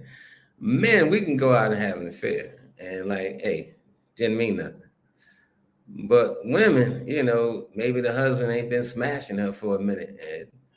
And, listen, the Dominican dudes are smooth. You got to give them. You got to give it to the men. Dominican dudes are very smooth, man. They got that Spanish, machismo in them. And, now then I'm sure there's some problems in the marriage, but listen, what one man won't give his wife, these Dominican dudes, they find an American woman, they don't care if they married or not. They're going to propose and do everything they can, blow her back out, her side, her coochie, and everything else. Send that 1,500. Send that 1,500. But yeah, and I'm not talking just like one case or two cases, like 3 cases. I'm like, what the hell? Yeah. Man, listen, you'd be surprised the stories I hear. It's a pandemic going on out there, folks, and y'all here falling in love after 2 weeks off the internet, sending your life savings. Fellas. Well, imagine bringing your wife down here and she leave your ass for a Dominican dude. Oh no, there's something wrong. I hope he can support you. Something wrong. I hope he can support you. I would keep that to myself. You'd ask me, hey, what happened to the wife? You can't. It's not like something you can hide. She didn't die. And every now and then she pops up. You still, I wouldn't even know how to go. I'd just be like, hey, you know, say, I don't know. I'm just telling you, some cats. Watch out bringing your wives down here if you're married. So, maybe try Thailand. I don't know. That's the next part I want to get to. The difference in dating and relationships for you and Thailand. And I didn't forget that first question tonight on whether the Austin aftermath has ruined Brazil for Black Americans and YouTubers. So I definitely didn't forget that one. But Notaro Emblem asks, he's staying in Brazil forever. For the foreseeable future, because I definitely feel happier here. I went out, got my residency early. Working on a few things that'll definitely keep me grounded here. If I were in that mood to, get a relationship, start a family, maybe have another kid, it'll definitely be here in Brazil because I feel that with the culture is more doable here as opposed to it wasn't really there for me in DR, even though I thought it was. But definitely see myself staying in Brazil for the foreseeable future, at least for the next 10, 15 years. Maybe do what Richie Mack did, as my daughter gets older, then I could just branch off to the eastern part of the world because I really hate flying back to the Matrix back and forth several times a year. So that Richie Mack route is definitely somewhere in my head. Jefferson, let me give a quick super shout out to my boy Brooklyn Trail. He did a super chat. He says, "What insurance carrier you use, bro?" The one I got is for emergency only. The one I use is Universal. I've had the other one. I forgot the name of it. But I found a lot of doctors here would not accept accepted. So Universal is the more widely accepted insurance carrier here in the Dominican Republic. You'll have a lot of less issues. Matter of fact, I had had any issues with doctors saying that they would not take Universal. When I had the other company, I ran into that several times, especially being out of Puerto Plata. When I was in Santo Domingo, Santiago, some doctors said that they did not accept it. So Universal is widely accepted here in Dominican Republic. Sorry. Really? No, it's okay, because for me the opposite. It was the opposite. I was having problems with Universal, and then before I left, I had switched to Humano. Yeah, Humano is where I had all my issues. So it was opposite, but Universal, I've used it all over DR. I've never had an issue, not once, not once. Maybe it depends on city, because when I was living in Puerto Plata, I had issues. Well, Universal worked okay, but once I went to Santiago, I had issues with Universal. So maybe it depends on cities, because Humano actually reimbursed me up to like 90% of my consultation fees. And that's another thing you saw about healthcare there. Like you'll pay 1,000, 1,500 pesos for a consultation of something you could have just diagnosed yourself. Yeah, like there was a lady who went to expat who went to the doctor here. She had a spider. She got bit by a spider. She said she thought it was a mosquito. But then it was like in her skin, it just started like a hole started like opening up. And she went to a few doctors in DR. She said half of them wouldn't even look at it. They just wanted to recommend some ointment or something. And she said one doctor recommended some antibiotics. She said which helped, but it didn't do any. But it didn't help clear the problem. So she actually had to fly back to the States. Went to the hospital. The doctor, one doctor actually recognized what kind of bite would leave that kind of mark, and gave her the correct antibiotics, which and put gauze in the hole until it closed up, and then she came back here. So that's kind of crazy. Yeah, I don't know. I did a surgery there in 2020 in Santiago at a Union Medica, the clinic right there across the street from the mall, Plaza International. My insurance covered the whole thing, Okay. and because doctors in DR, they will not operate unless their insurance gives them that paper like, hey, listen, we're paying for the surgery. Yeah, that's true. Got operated on. I wake up and they're like, hey, you need to pay 22,000 pesos to leave. And I'm like, 22,000 pesos? What do you mean? My insurance covered the surgery. That's why you guys operated. It was like, yeah, but the doctor is saying that you got to pay for this, but he's giving you a discount. So instead of 22,000 pesos, you don't have to pay 20,000 pesos. So I'm like, let me get this straight. I paid my insurance monthly. Their insurance just paid you guys the X amount of pesos the surgery cost, and on top of that, you want to double dip and for me to pay again. I had to pay like 8,000 pesos to leave the hospital that day just because I wasn't in the mood to fight. Yeah, no, I'm gonna tell you something crazy. My daughter, because the mother didn't have insurance, so when my daughter was born, they gave me a bill for 100,000 pesos. I said, okay. I said, so let me see the bill. Let me see the breakdown. So the breakdown was like 83,000 pesos. So I said, all right, well, listen, the bill says 83,000 pesos, but this last page I got 100,000 pesos. So where does what makes up this other added pesos? And not one person in that hospital can tell me. But they wouldn't let me take my child out of the hospital until I paid 100,000 pesos. But I kept asking them. I said, listen, I said, it says 83,000 pesos, right? So where does the other, what am I paying another 17,000 pesos for? Somebody just wrote 100,000 pesos. Who's getting my money? And I'm telling you, man, it was like almost 2 hours I was there arguing with them. And it was like, hey, baby can't check out the hospital. But I'm like, but you're not answering my question. They said, oh, it's right there on the bill. I said, all right, let's go down to check mark. 83,000 pesos. Where this last page? They said, well, that's what the doctor. I said, I don't give a damn what the doctor put. Where's this other $17,000? What is it for? I said, is it for just the sheet of paper? This a hell of a expensive sheet of paper. I'm telling you, man, just stupid stuff like that. Just it's just no matter what you do, it's always a gringo tax.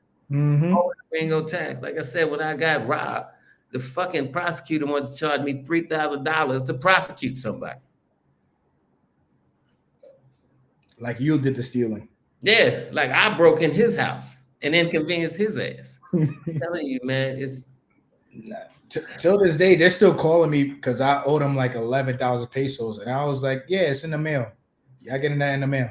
Yeah. Till this day, it makes no sense. Like it just any profession can like try to steal from you. Every profession steals from you. But like I said, man, after 2 hours of arguing, I just wanted to get my daughter and take her out the hospital. So I went ahead and paid the 100,000 pesos. But I should have canceled it. I should have canceled the whole bill on my card. That really pissed them off. Yeah, left them masked out. So what is dating like for you in Thailand? What is one big difference that you notice? So I want you to answer that about dating and about the gringo tax. Have you noticed there's a gringo tax for you, or you're treated for worse as a gringo or better being a gringo? There's a gringo tax in Thailand too. What they call a farang tax. But the farang tax, once you live there, you pretty much know how much stuff costs. And so, like somebody, like let's say if you're buying a bag, right? To carry around to put your items in, and they'll say, "Oh, 500 baht," and you'd be like, "No, and it's about 250, right? Because you know where you can shop and get it for 250." So they'd be like, "No, 500." Then you start walking away. Say, "Okay, 400." And I'm like, "Nah, I'll give you 300 just for trying." So there's that too. But that's with like if you go into those shops trying to buy stuff that has no price tags on it. Like if you go into a store like with going into the tailor shops and stuff, it's pretty much all standard. So because they know, man, there's too many for people to walk out of. If you go into the mall, you're paying the same thing everybody else pay at the mall because everything is priced. But I remember one night I was getting on the bot bus, and the bot bus is literally only 10 bahts. It's only 10 baht to get on and get off. And I got on the bot bus, and the lady told me one night, she said 40 baht. And I said 40 baht. It says 10 baht. And she said 30 baht. I was like, no. I gave it 10 baht. But they tried too, man. But I haven't experienced as heavy in Thailand as it is in DR. DR is just straight blatant. Thailand, they try to be very polite about cheating you. They try to be like the nicest. I'm gonna cheat you, but I'm gonna treat you good. So it's a difference. But like I say, man, after you there about a week or so, and you start going around and asking, "What's this? What's that? What's that?" When you go into other shops, because basically everybody's selling the same stuff or the same type of things, man, you kind of know what stuff costs, and they can't get over on you. Okay. Here in Brazil, I haven't gone through a gringo tax. Really? No, I haven't. Well, damn. I don't know if they just appreciate the fact that I, as a gringo, like I go to these places speaking Portuguese first. Also, what I do is like if I go somewhere with Brazilian, that's not like a how can I explain? Like it's kind of like just an avenue of the stores where they sell the discounted products and all that stuff, and the street gear, all that. So I'll ask my like, hey, can you ask this person, how much this costs? But I won't be with them. Yeah. I'll be like, listening on the side to the conversation, and then I'll go to that person myself already with the price in mind and negotiate. There's not a lot of negotiation that goes on out here compared to Dominican Republic. Dominican Republic, you can negotiate more things. There's Yeah. not a lot of negotiating out here. You can get away with it, but I haven't been gringo priced Wow. yet. Wow. Um, I forgot. I had to ask you a question and I forgot. But all right. So being in Brazil, what is the dating like in Brazil? So between bless you, between Rio and Sao Paulo, it's a 9 day difference because a lot of folks they go to Rio, but to me, Rio is more of a hookup culture. It's, Yeah. it's, it's definitely a hookup culture. Here in Sao Paulo, you know, at any age, you can either find just people grinding or not grinding. It's everywhere. It's like you can find serious people, not serious people, people who play around, waste your time. But for me, I love the dating culture here in Brazil specifically, and I have so much respect for Brazilians because they don't play games. Majority of them don't play games. They know what they want and they won't waste your time, and they're not on that kitty nonsense that you see in the States or that you'll see in the Dominican Republic. Listen, if a Brazilian woman likes you, that shit shows in so many ways. It shows in ways where number one, it probably won't cost you anything. It'll bring you more peace than stress, and it'll open you up to just a whole different world of damn. This is how dating is done down here. There's no taboo on sex. There's no taboo on, oh, I like this guy, but I'm gonna look at him a certain way and then maybe he'll get the hint. Like, no, if a woman likes you, she will come on to you and she will be the aggressor, like, hey, let me get your WhatsApp, or what are you doing this weekend, or blah blah, this and that.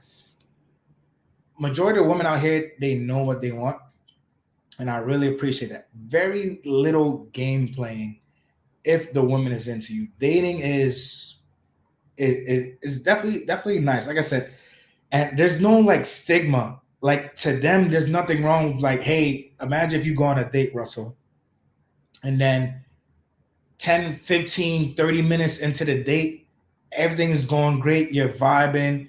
You and the lady, have a cup of wine and she gives you a kiss. Kissing is very huge here in the Brazilian culture. Very huge.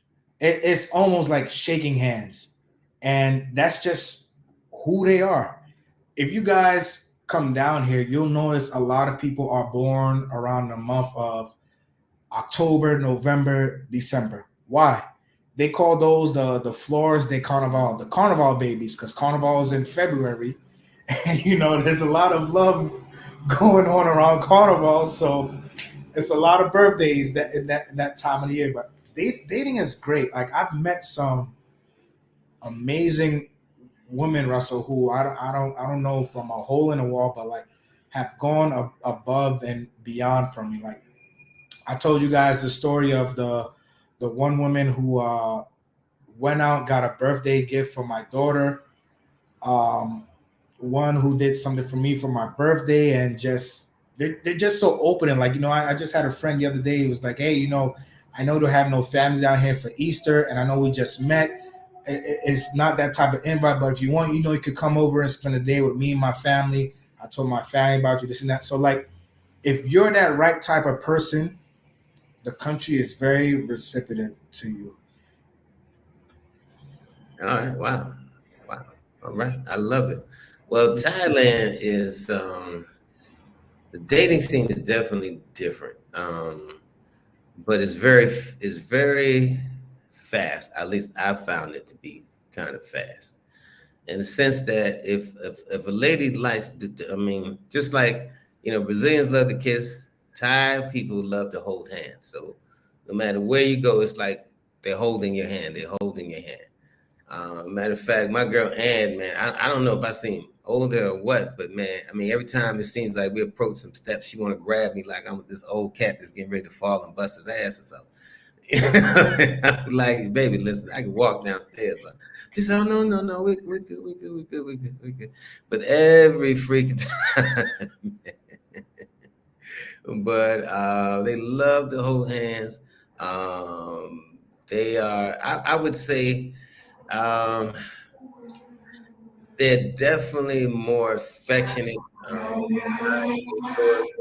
You know, like they do the holding hands and maybe like a little peck in public, but you definitely get more affection behind closed doors. Um, if they're not into you, there's no games. It's like I'm not into you. There's like zero fucking games. Not like, yeah, well, let me get a date, let me get a free meal, let me get some money. No, if they're not into you, that's it. It's a no go. It's a no. There's no in between bullshit. There's no. I wonder if she's into me. No, if they into you, man. When they into you, man, they literally text you every day, every morning, every day, every morning, every day, every morning. I mean, like clockwork, like clockwork, like clockwork. Um, but like I said, man, they're very they're very nurturing. Like I can't even fix a meal by myself. You know, like even if I cook, they won't even let me like fix my own self a meal. Or if I say, well, let me cook for you, they rather cook for me. But I'm like, I like cooking my own meal sometimes. So I gotta kind of get them. Hey, listen, baby, I want to taste my. I want to show you how to cook. This is how I like this. I know how they do it in Thai, but I basically like it like this. So, but if you cook, they're going to fix the plate. They rather cook for you. If you go out to dinner to a restaurant, um, in Thai, a lot of things are done like you order a lot of different dishes and you got a few restaurants where they'll give you like a meal, some rice or whatever, but a lot of times it's just like different dishes. So you may order three or four or five things off the menu, and they'll always fix that plate for you. So they always want to fix that plate, even though you tell them, "Look, let me fix my plate." As far as if you order tea or water, they want to pour the water in your glass. They want to pour the tea in your glass. They're very nurturing. I guess that's the right word for it. But they want to take care of you all the time. All I mean, just that want to take care of you, wanting to take care of you, man. So it's that girlfriend experience, I guess. That we used to talk about back in the day. That Thailand still gives you that girlfriend experience. I would say you definitely feel it. If they spend the night, they're gonna get up. They're gonna sweep. They're gonna clean. They're gonna make sure that you're taken care of before they leave. Yeah, man. So I love it. I enjoy the dating scene in Thailand. I really So, do. so I have a question for you. I want to clear this up. If they're genuinely feeling you and they're doing all these things, can you still call that a girlfriend experience, or you just call that? Can you just call that two people vibing? Well, in Thailand, it's called normal. Mm. In America, it's called the girlfriend experience because you ain't going to experience that ordinarily. That's why they call it an experience, because ordinarily you don't experience that, but in Thailand, that's just called normal. That's just called normal. Mhm. And Spaces and Places. Shout out to Spaces Place. He says, real talk on Brazilian woman Chopper. Most dudes never get outside the areas where pay for play is or a low level chick. One thing for sure is they choose hard and let it be known. Definitely. I'm gonna give you guys some free game.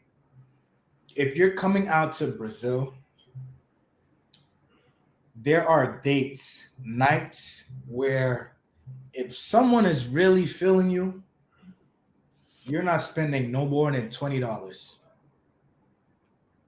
not including Uber. Mm. You're not spending no more than $20. I'm gonna tell you why. Like Spaces and Places says, you guys like to go to Copacabana, the pay for play areas. There's a bigger world out there, especially when you find someone who's genuinely on the same energy mindset as you. Brazilian people in general, they love to drink. love to drink. They love their beer and they love churrasco. They love meat and they love football. If you bring them two out of the three, Mm. you'll have an amazing set of friends. I have gone out nights to bars where I like one friend will introduce me to a group and then I'll be like, oh, you know what? First round's on me. Buy maybe 5, 6 beers. Tab comes up to like maybe $12, $15. And Mm. then you from that point on, you have like a group of friends who outside of that will hit you like, hey, how you doing? You need anything? Are you good? Let's hang out. Let's do this. Let's do that. Hey, have you been to this soccer game yet? Have you gone to this place? It is great. But when it comes to the woman and knowing if a woman is feeling you or not, number one, it'll be very cheap because there's girls who are just fine with going to sit at the gas station because they Mm. have those out here, the bars at the gas station, sitting Yeah. at the gas station all night, eating a shish kebab and drinking some Heineken, and that's it. Yeah. Yeah. No, Thai women are the same way. The Thai women that aren't, it's about pay for play. Now they got Thai women that aren't, but it's about pay for play because they Thai women like to drink too. Uh, but the ones that's paid for play, man, they want you to buy them a drink, the girlfriend a drink, everybody to drink, the whole club to drink, because they're making money off of it. But if you got just a regular chick, she's always going to take you to one of probably the least expensive places. Like every place that I ever had to spend, like let's say over 2,000 baht, $60. It's always a place I initiated because I just happen to like that restaurant. I happen to like that food. But not one time has any chick that I dated said, "Let's go to this spot." I want to go here. It's always a spot where, let's say, I could, we could get a meal for, 1,000 baht or under, and that includes drinks.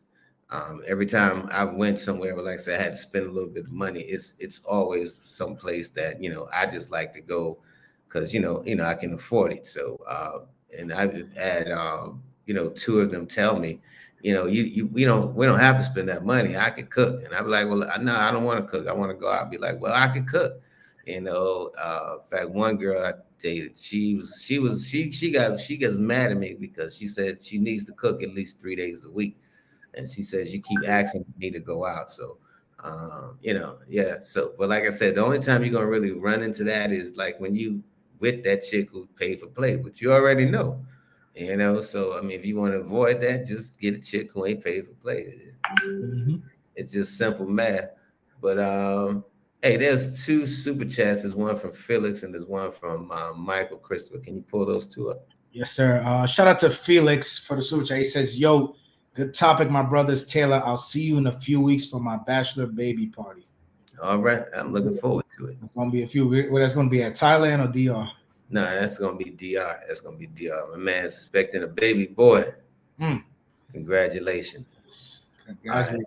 Shout out to Michael again. He says, I noticed a lot of Dominican women have a masculine personality. What do you guys think? Oof.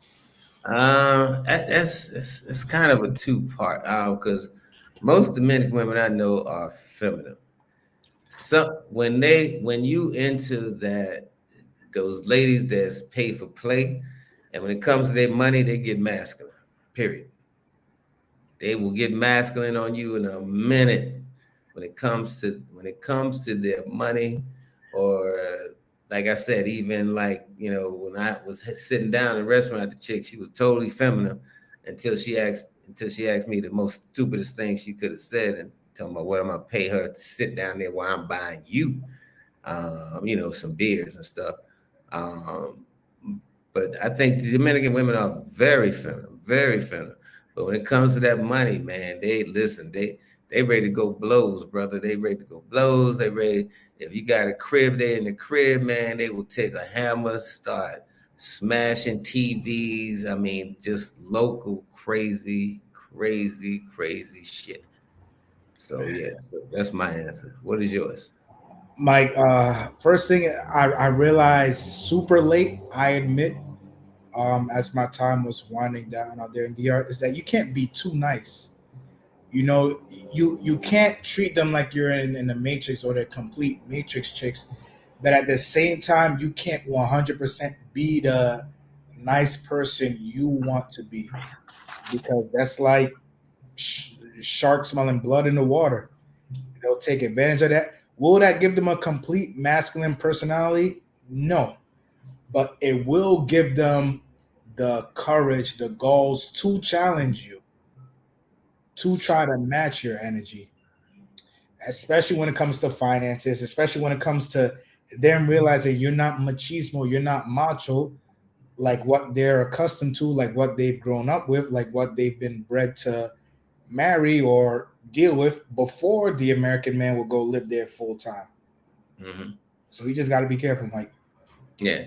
Real quick. I want to revisit something you said. You said you can't be too nice, and that's true, man. You cannot treat Dominican women like you treat women in the States, like when you go on a date, like, all right, because I'm telling you, man, uh, Dominican women, their attitudes have shifted.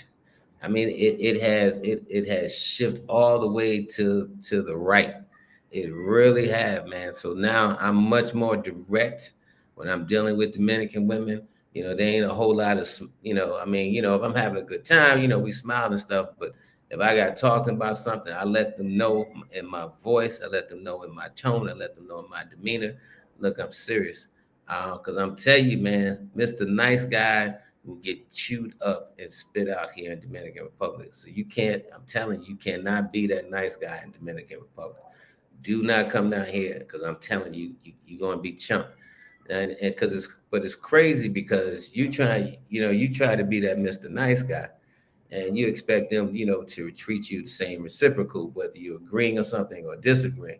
But once you disagree, man, it's like they the man. It's like they like look at you like you the woman and they're the man. Seriously. But now they won't do this to a Dominican dude who ain't did shit for him, who gave him 4 babies and left him every time the baby popped out till he came back home and impregnate them again. So it's like I'm telling you, man. It's like they love their bums. While you treat them nice, so you spending your money, and they will try to get over and use you and treat you like shit. I'm telling you, man, that they really adopted a lot of the worst parts of the dating scene in America. They really have. And like I said, Dominicans are nationalists. So if you're expecting her to treat you like that Dominican dude, I'm telling you, forget it. It's never going to happen. Never gonna happen. And now I even told my brother down here now, and he's still in that honeymoon nice guy phase. But now his that is starting to wear off. Now when I'm hearing him talk, I'm like, yo, man, that nice guy, I'm starting to hear that less and less. He said, nah, man. I said, I told you it's coming. I told you it's coming because if you try to be too overly nice, man, just trying to show them some love, they're gonna treat you like a chump. They're gonna think that you're an easy, good over money target. That like you're the money target, man. So I'm gonna tell you, don't come down here treating these women real nice and overly polite. I mean, be cordial. There's nothing wrong with being cordial, being respectful, but don't go overboard with it because they're gonna treat you like a chump. And when you're serious about something, let them know you're serious. Like, let them know, hey man, if I tell you no, don't be asking me no more. I said no once. If you ask me again, leave. That's how I treat them. You Mhm. know, I'm respectful. I treat all women good, but I know with Dominican women, I have to be very direct. So if the lady asks me something, nah, baby, we're not going to do that. And if you ask me, I'm like, listen, I've said no. Don't ask me anymore or leave because I told you no. I'll tell them no one time and then very politely, very respectfully. But then that second time, I tell them, man, you got another choice. Ask me again and leave. So, shout out to Luis Almonte. Que lo que? Dime a ver. He says, y'all tourists acting like you know my people. There's two different Dominican Republic. The one for mango chasing matrix runners and the one for actual Dominicans. Don't get it twisted. All Well, right. So is this coming from a Dominican? That's what I want to know. No, I want to know if it's coming from a Dominican living in the States or a Dominican living in Dominican Republic. Yeah, Because I just want to know if that's it's coming two from different Dominican Republics, Luis. yeah, because I would love to have this conversation. I would Me love too. to have this Me conversation. too. Me too. Yes. Because You okay, said okay, you yes, said I'm Dominican. I'm Dominican, but Okay. where do you live? And not where you vacation. Where do you live? He said I lived in I DR live for in 20 DR. years. That means he lives in America. Like I said, Dominicans are nationalists, right? And you gotta agree with that. You gotta agree with that. Listen, I think the best thing about Dominicans is their nationalists. And I think that Achilles' heel is that they're nationalists. Dominican woman will never treat a foreigner the way she treated a Dominican man. So you don't know how a Dominican woman to treat a foreigner because you've never dated Dominican woman as a foreigner. I'm talking about as a foreigner dealing with Dominican women. You're talking about as a Dominican dealing with Dominican women. There's a major gap, a major difference. And you cannot tell me that it's not there. I know it's there. I've Oh, had babies with them. there's Dominican men who will tell you the same thing that you're saying right now on being too nice to the women. Dominican men born and raised there. I could bring up my boy Tomas. I could bring up Elvin. We could ask Jorge. Jorge's half Dominican, living in Dominican Republic. Even the men will tell you that, hey, listen, they don't give an inch longer than they could grow when it comes to women. They don't care if they're married. They don't care if they're dating. They'll actually do way worse than what the tourists or the expats are doing, Luis. So there's not two different Dominican Republics. There's two different type of men you could find in the Dominican Republic. You could find a nice guy, and you could find a guy who's not playing that shit. And the Yeah. woman will know the guy's not playing that shit, and they're not gonna try him.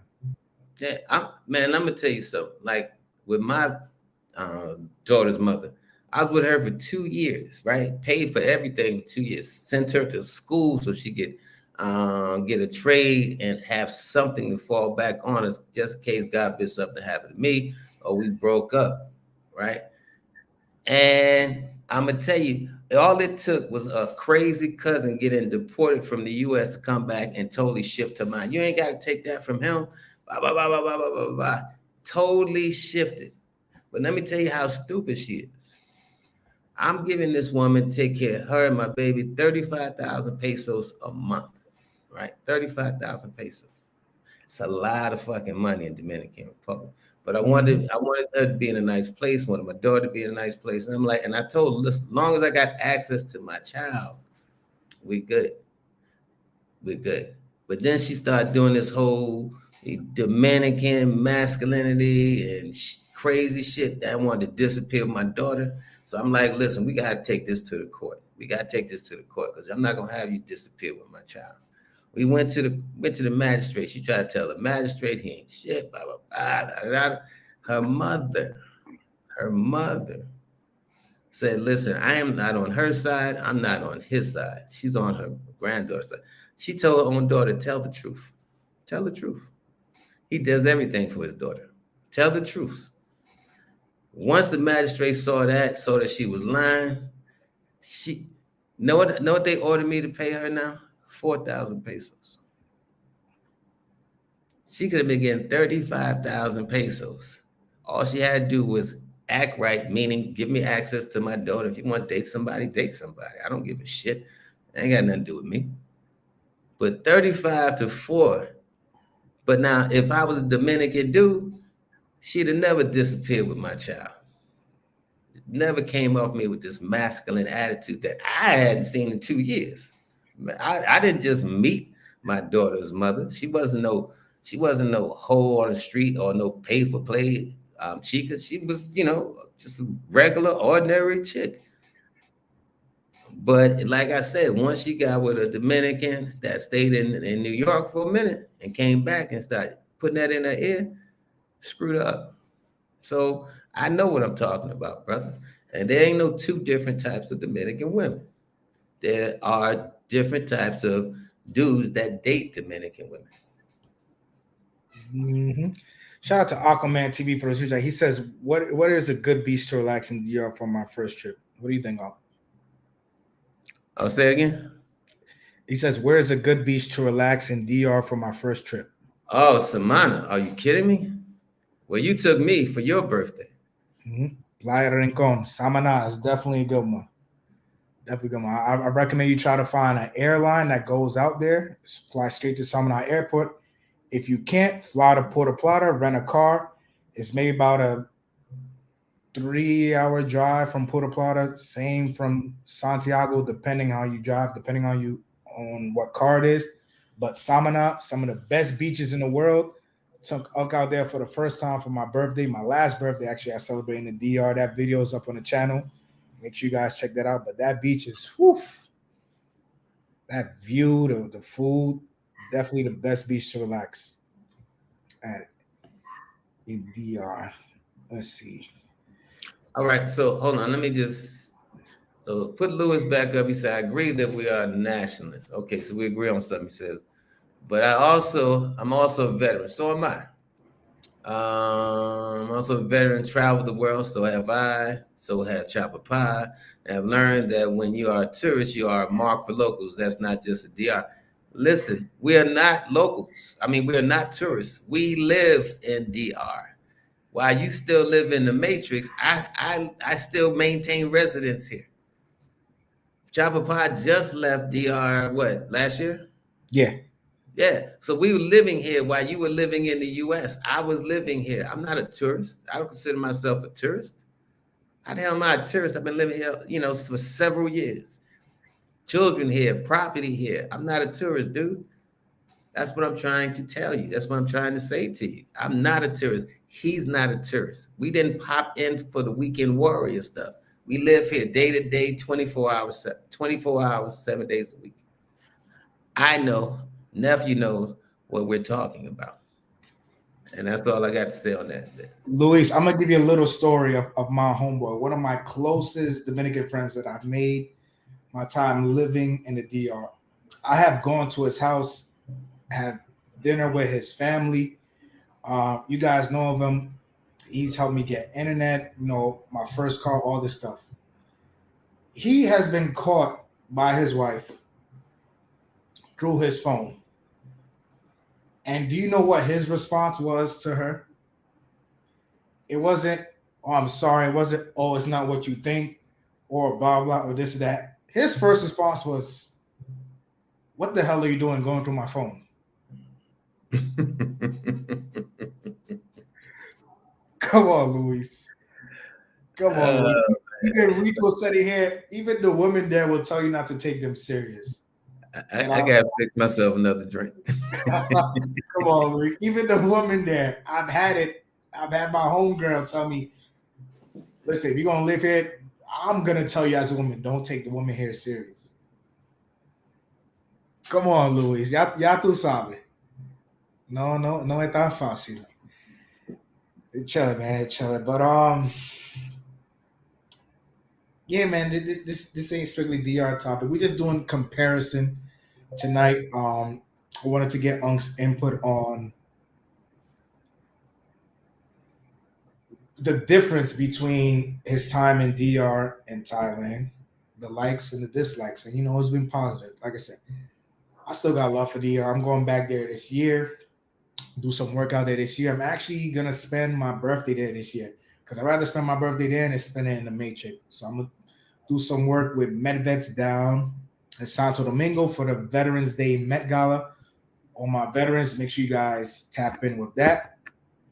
And then I'm just gonna spend my birthday up there in Santiago with my brother Jorge, a few cats, a few of my Dominican homies, and then head back to Brazil. But listen, man, night and day difference for me. It starts with infrastructure, it starts with food. One thing I don't like about Brazil is the rent. Rent could get outrageous compared to what I was paying for in the Dominican Republic. But it's like you get what you pay for. And Unc mentioned in Thailand, as you saw about dating, that the women out there love smoking. Same out here in Brazil. Same out here in Brazil. They absolutely love it. And one thing I love about Brazil is that it's not legal, but if a woman's a smoker, she'll let you know. The tattoo culture is huge. I mean, you could have a Have you been lawyer. to Thailand? Oh, have you ever seen a fine ass lawyer with a neck tattoo? And I mean a whole neck tattoo. It's Hey. it's just just beautiful. And they love 420 out here. Um, I actually bought weed out here for the first time. You know, No, you didn't. No, you didn't. No, you didn't. I, Allegedly. I did for the first time because they claimed, it was imported from the States or the seeds are from California. And I could tell it's a difference, right? It's still not what I have. I have a little bit of my prescription here. This is legit my prescription. Like my name is on it, my doctor is on it. I have a little bit here. And when I like bring this around the Brazilians, like even just the smell alone, everybody's breaking their necks. Like, what the hell is that? Where is that from? They're like, Isso no de aqui. They're like, that isn't from here. Where is that from? So they absolutely love their weed out here. They call it F1. Before I didn't know what F1 meant. I thought it was like, Formula One car racing. Because all the time people like talk about, oh, F1, F1, F1, F1. That means they like to smoke marijuana of all ages. Brazilians are cool as hell. Cool as hell. You know something? For as long as for the time I was in Thailand, I have not seen a Thai woman or person smoke weed. It's all the foreign. I know Thai people smoke weed, but it's all the foreigners. And let me just say one thing, last thing, to Luis. Luis, nah, brother, no offense taken, brother. I know it's just you making a point, brother. So ain't no problem. We ain't got no issue. Trust me, none at all, brother. We just agreed to respectfully disagree. That's all. But I do agree when they hear that English, they hear dollars. But like I said, my case, I was with that woman for 2 years. So, we had some credentials, credibility. Anyway, yeah, but the women in Thai, every time I ask a Thai chick to smoke weed, she won't smoke weed. And like the guy I get mine from, no, this is a Russian dude. He gets weight. I mean, he got like good chronic shit. Like some of his shit is like, look, I gotta ask him, is this chronic or is it not chronic? Man, I took a hit one day on some weed I brought, and man, I'm not lying. I had to go lay down. I was so high. I was so high, man. I was like, dude, don't ever sell me that shit again. Never ever sell me that shit again. And, but weed, like I said, it's legal in Thailand, and they got, brother, they don't have no junk weed in Thailand. Because matter of fact, you see just as many dispensaries in Thailand as you see bars. And Thailand is full of bars. But there's not a place I can't walk to, especially in Central Pati where I live, where I don't see a weed spot, a dispensary, when I see a bar or a massage spot and a weed spot. And some massage spots have become half and half. So that's a great idea. Listen, weed is it's like a cash cow. Matter of fact, this is what the president did. The day they legalized weed, within 48 hours, every person convicted of weed, nonviolent, had no other crime connected to it, they let out of jail. Within 48 hours, every person that had a weed charge, no matter how old it was, that didn't make a difference. Or if they got convicted yesterday and got 10 years, well, the law passed, they let them all out of jail. That was now you talk about executive order. That's executive order on a high level. You need to do that down here. They would never do it in the States because there's too many slaves in jail systems. I can't let all these slaves out the system. There's people it's crazy in the States. There's people still in jail for weed till this day. Meanwhile, there's businesses flourishing off selling the very same thing. In those states where they selling it legally. Bananas. In the same states. How is that possible? How is that legal? How is that legal? Absolute bananas. Oh, when you come out here to Brazil, where's the first spot you plan on hitting up? I'm gonna tell you, man, Brazil. I One thing about Brazil that no other country does better is steak. I gotta hit the Brazilian steakhouse. Ooh, I got a spot No, for you. no other country. I've been literally all over the world.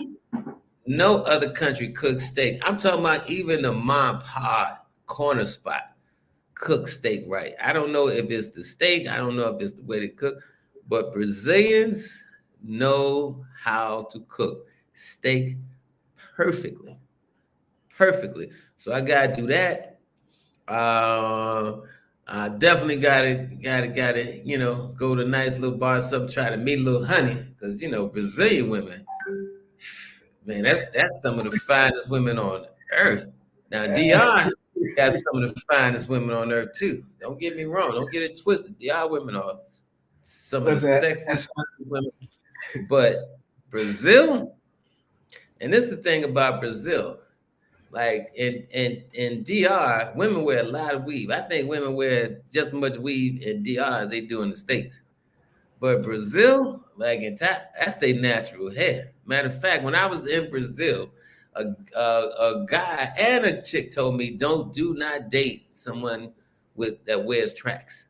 And I'm like, why? And they said, well, sometimes they're like men who trying to be like women or whatever. But they tell me, so that's why I kind of got that whole And I used to do hair for a living. I put weaves in for a living, in my former life. But I just don't like tracks. If a woman got short hair, then I think you need to rock that short hair. If you got medium hair, rock that medium hair.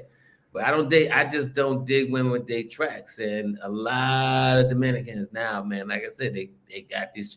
And it's crazy because some of the Dominican chicks actually got nice hair. It may not be as thick as they want, but they'll rock these tracks just like the American sisters do. But I'm gonna tell you, Brazil, every woman I put my hand in that hair, none of them ever had tracks. Not one woman had tracks. Mm.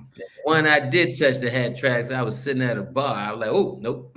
As soon as I touched that hair, oh, nope, nope, nope, nope, nope, nope. Nope, nope, nope, nope, nope, nope, nope. As soon as I touched that track, I was like, we done, we done, boo. We done. We done. The conversation is up. Time to move on. As far as the food, like you said, the mom and pop spots got it. I don't know what it is they do, but Brazilians, they cook with such passion. Two of the best food I've had in my time outside the States: Dominican food, Panamanian food from my brother Gil up in Queens, and Brazilian food. So I got a few steakhouses for you down here. Steakhouses are like corner stores down here. Every corner there's a steakhouse, different prices. My brother watching right now, he's like, don't give away my favorite one, barbacoa. He loves fogo de chao, but there's so many. And Brazilians, they love buffet style foods. I mean, you could go to an all-you-can-eat buffet for $8. $8. You sit down, go to an all-you-can-eat buffet. Or you could go to an all-you-can-eat steakhouse. You sit down. I have the videos up on the channel. They'll bring the food to you, put it on your plate. You don't got to get up, go nowhere. So when it comes down to the food, I got you. Speaking of, shout out to my brother right now, Gilberto, watching. He said I'll be visiting real soon. Looking forward to your visit.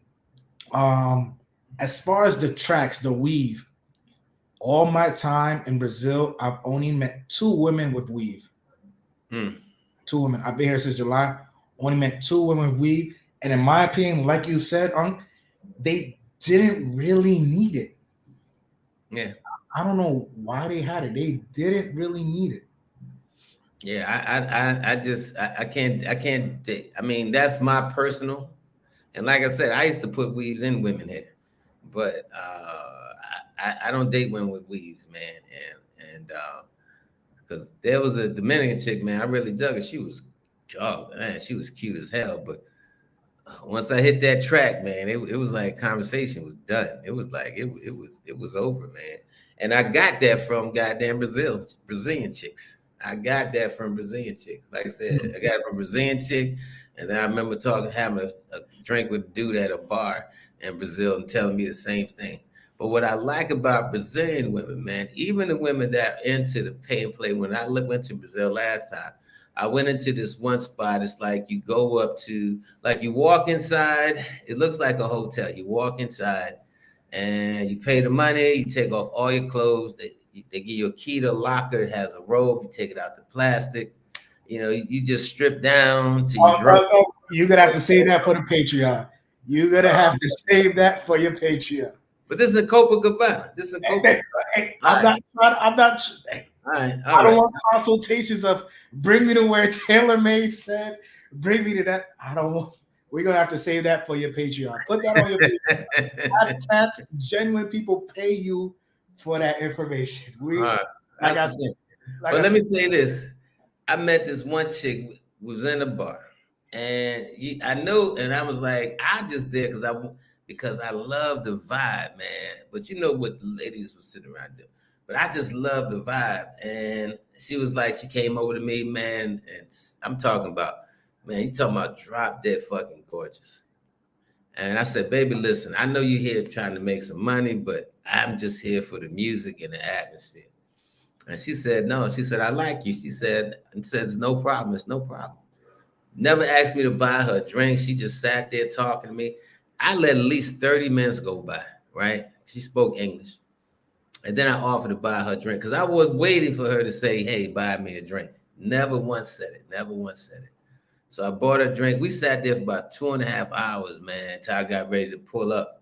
And I'm going to tell you, man, this is like one of the nicest chicks in Brazil that I ever met.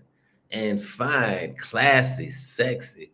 Listen, if I was paying that night, she'd have got my money with absolutely no problem. But unfortunately, man, I had been on the boom boom so much, I had nothing left. I just had nothing left. So when I saw her, I'm like, baby, listen, I take you home. I just had to look at you. I got nothing left. I was what they call ball drained. Because the ladies in Brazil, oh my God, those are some of these sexes. And like I said, man, it's and the same thing I'll say with the Dominican women love being feminine. Brazilian women love their femininity as well. Brazilian women, I mean, they like, I'm proud of to be a woman. I mean, they take control of their femininity, man. And I'm telling you, man, there's nothing more pleasing to me as a man than a woman who is like serious into her femininity, shows some class about herself. I mean, when I left the table, man, even though, like I said, I ain't do nothing with the chick, but when I left the bar, I gave her $50. She ain't never asked for it. I could have got everything. I could have got, everything for that $50. But like I said, I just enjoyed the conversation. She was intelligent. I said, baby, here, I appreciate your time. The woman never asked me for anything, never even asked me to buy her a drink. But I was like, I just loved her personality. Mm-hmm. I dug her sexiness. I dug her sophistication. Like I said, man, listen, I was like, hey, baby, here. And she asked me, she said, what's this for? I said, just being you. I said, I appreciate it. And she said, she did ask me one thing. She asked me for my number. So I gave it. So that, but that was it.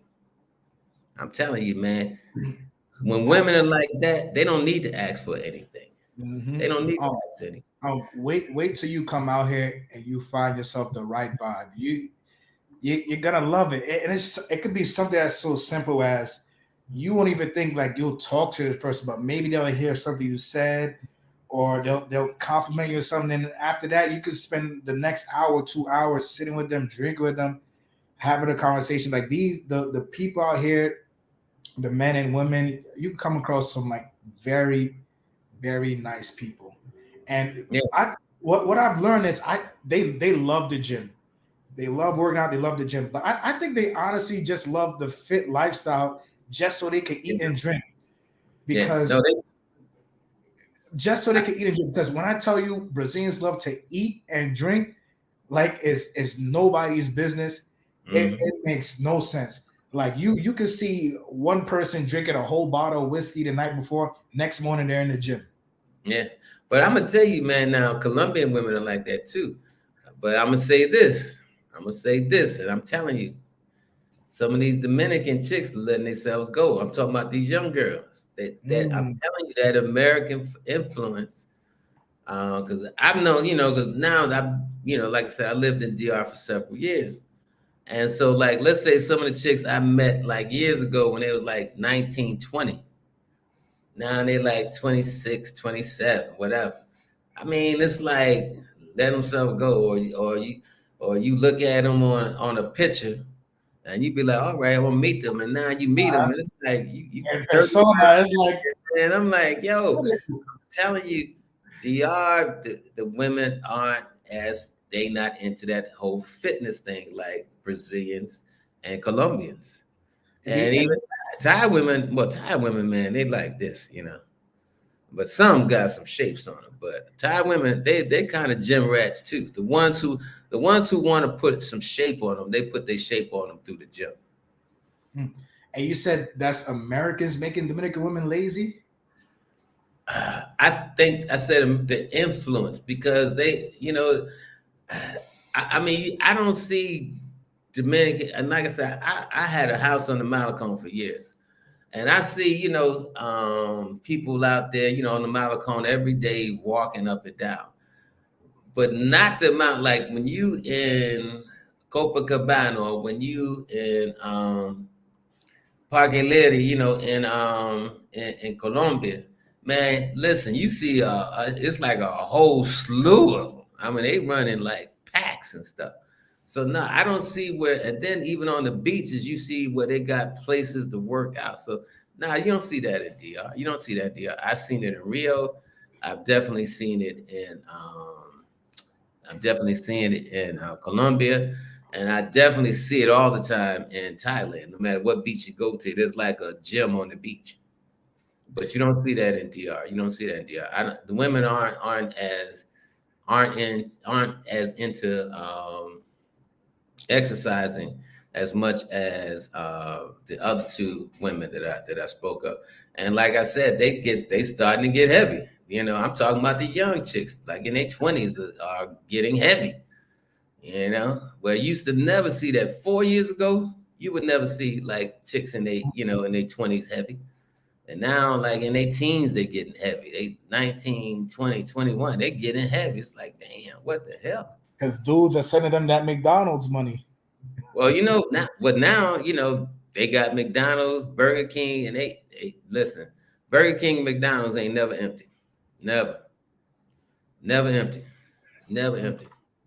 That's nuts that you said that because that's their moneymaker. Because to me, if I go to Smart Fit gym in Dominican Republic or Body Shop, you gonna see them things. You gonna see those Coke bottles with the tight leggings and the Nike bra, sweat, whatever, and because that's how they get their money.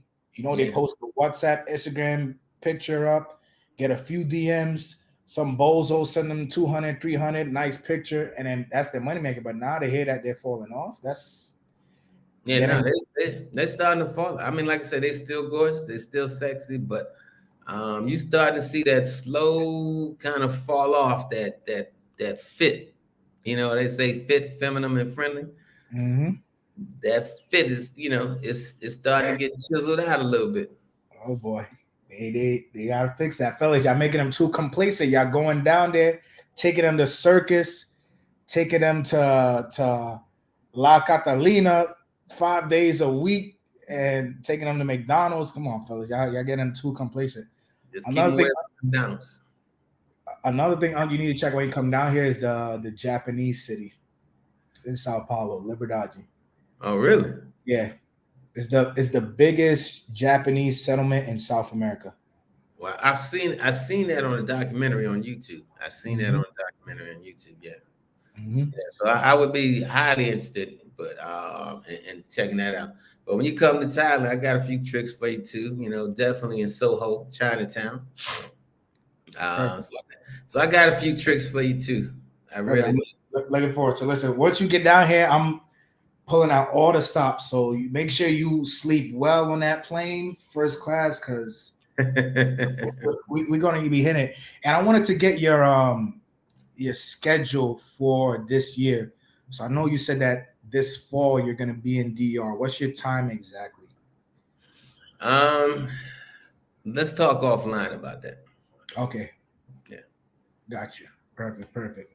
So as soon as I'm planning that Thailand trip. It's probably gonna be sometime during the beginning of next year because next year I also like to hit Japan because I won't lie to you, being out here, I've grown a thing for Japanese women too, especially especially the Japanese mix with Brazilian.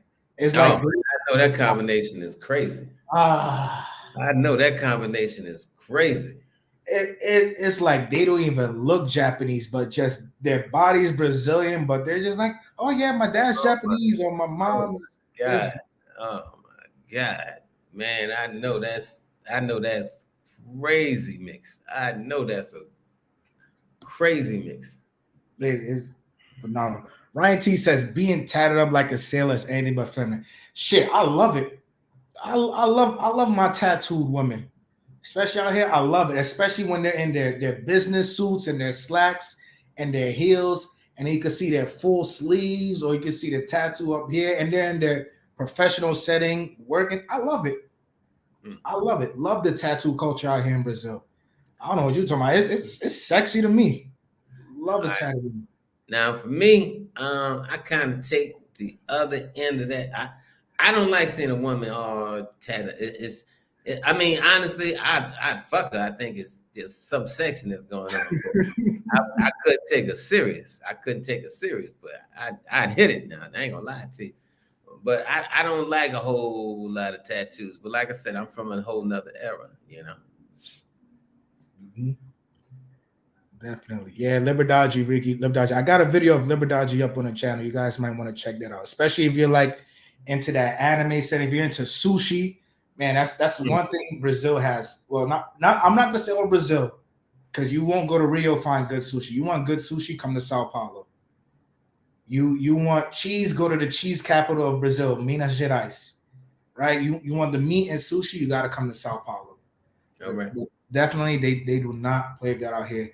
And then we was talking about them spots. We could talk about that, offline, or we could save that for your Let's talk Patreon. about it, Robert. That's cool. Yeah, we save that for your Patreon. But they are out here and they are wonderful. From I've heard they're wonderful. Oh, I know they're wonderful. heard they're wonderful. But listen, that's gonna be great. And I was just telling the followers, and any veterans right now, because I know we're linking to your channel. I'm gonna be in DR working with the veterans this November for Veterans Day with MedVets, with the Veterans Day Met Gala that Uncle Alan's throwing. So any veterans, if you're out there at the time, pop up.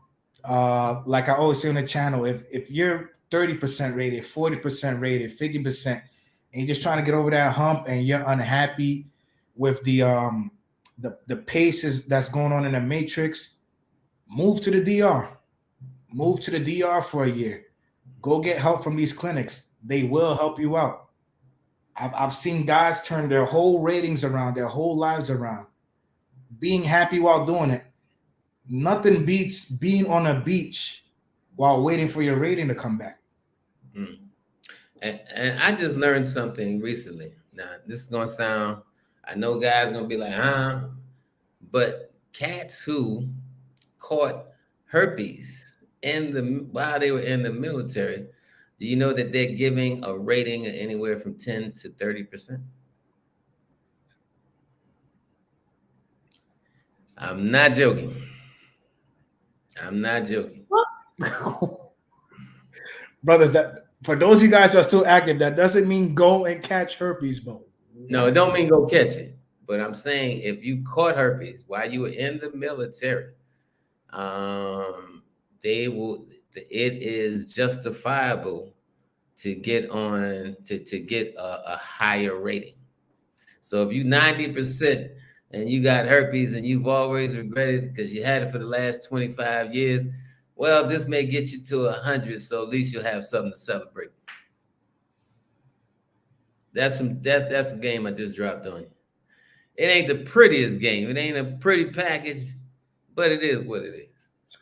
I just learned that. I can imagine what the visits at Sitco will be like. I don't know. I ain't been in the military in such a long time. But when I learned, I was like, huh? And the person showed me. I'm like, we were talking about how to get ratings, we talking about how, and they said, well, did you know? And I'm like, did I know what? And when they told me, I was shocked. I was like, bullshit. And they pulled it up. They said, hold on, let me show you. I thought they were bullshit. I said, you got to be bullshit. They said, nope.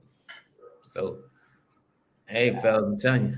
Mike, thank you for the super chat, man. Thank you both for the great podcast. Hey, pull up Proof super chat too. Oh shit, I forgot all about Prof. Profade, what's going on? Profade.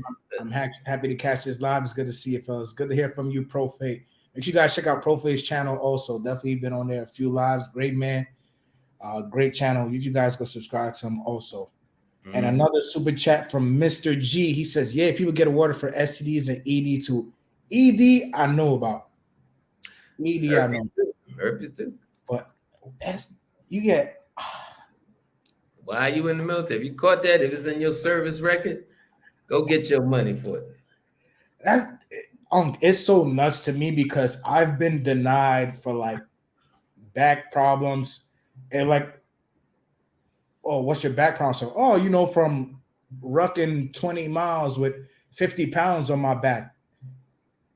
Oh no, it's not service connected. But STDs while in the service, that's service connected, 30%.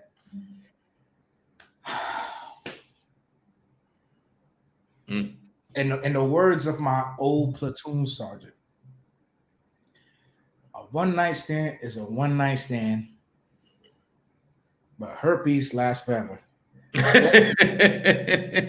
Don't be silly, wrap your willy. But hey, if you're on that goat time where you're like, hey, I just got to get out, get my 100%, and you want to get that 100% with a bang, man, I can't even say it. Hey, listen, I didn't say that to try to rag out. That's news to me. Somebody just got the light bulb. But that may have helped somebody. That may have helped somebody. That's why I'm telling you. Also, if you get 60%, so let's say you got 100% in one thing, like I have 100% in one area, I got another 30% in another area. But if I get another 30% rating, they give you can get another $500 to $2,000. Due to the SMC class, the housebound? Yep. I believe it's 40%. I think it's 2 ratings at 40% or higher, not 30. Oh, I heard 60, so I don't know who's right. But like I said, it's just something, just trying to kick game to you cats, because that may be your way out of the matrix. Mm-hmm. It may be. And what better place to start, like I said, guys, in the Dominican Republic. Earlier, we spoke about the real question, everything, how the brother literally packed up his family, his whole family, 6 kids, wife, mother-in-law, bringing them out to Thailand. And I talked to so many of you guys with kids, so many of you guys with parents. Listen, the excuses are winding down. Before it was the Russ, how am I going to make money? Chapapa, what am I going to do for work? You now have remote jobs. Before it was my mom is sick, my dad is sick. You have Jorge and Santiago with his mom living her best life. You got my kids, my wife, da-da-da. You got the real question, everything. Everybody got their passports heading to Thailand. 6 kids, 1 wife, 1 mother-in-law. The excuses are winding down, yeah. Well, you know what I say, don't make excuses, make adjustments. Thank you so much for this live. This was a spectacular live. It was definitely a good one. It's been a while since on the channel, but we appreciate you here. Always love, man. Yeah, you guys understand how much I love Unc, man. Because if it wasn't for him, I wouldn't have been in the DR. I wouldn't be on YouTube. Shit, who knows where I'd be in the world right now? But Unc saved my life, and I always give him his flowers whenever, offline, online. Love my uncle to death. Hope you guys love him too. Great man, great man. Continue to follow him, continue to learn from him, and you just get better at life. Like he says, don't make excuses, make adjustments. Unc, what's your closing statements? That's it. Don't make excuses, make adjustments. Yes, sir. Yes, sir. Listen, y'all, if you guys need your consultations, you guys need them for Thailand, Dominican Republic, hit up Tailor Made Dreams TV. You can hit up Chapapa TV for Brazil, Dominican Republic. You guys need to know how to get your visa, how to get your residency through marriage, investments, or retirement. Veterans, hit me up on the consultations. Gilberto says smoke weed every day. Hey, listen, weed bring you peace. It takes the aches away. It takes away the pain and relax you. Like I said, go to the countries where it's legal though. Definitely. Like I said, subscribe to both channels. A lot of good things coming up. Uncle's in DR. Hit them up. Get those consultations in. For those of you who want to visit, get those consultations for Brazil. Oh yeah, it slipped my mind. I wanted to tell you, it would have been great if you could have came next month to Sao Paulo, because there's a festival going on with Steel Pulse. They're a reggae band, an old reggae band. I remember Steel. Wiz Khalifa. What? And Ice Cube. Hold on, what month? What's the date on this? This is May already, and the tickets are buy one get one free. What's the date? The date, May what? May 6th and 7th. You know, I'm actually supposed to be going back to Thailand on the 6th. But like I said, we're gonna talk offline. But I got something going on where I need to be in Miami for a few days. We'll talk offline. We'll talk offline. That's gonna be a doozy. If it's one thing Sao Paulo, Brazil knows how to do is their festivals. They got the Rock in Rio. They got Bruno Mars and The Weeknd coming out here in September and October. Yeah, what? They go hard. They go hard. But with Wiz Khalifa, Steel Pulse, and Ice Cube, Brazil's gonna fix the ozone layer. That's the amount of smoke that's gonna be going on at that festival. We're gonna fix the ozone layer down here. It's gonna be phenomenal. I already got my tickets front stage. They cost me about $80, 2 for 1. Imagine how much would it cost you in the States. Oh, I would have to sell a kidney.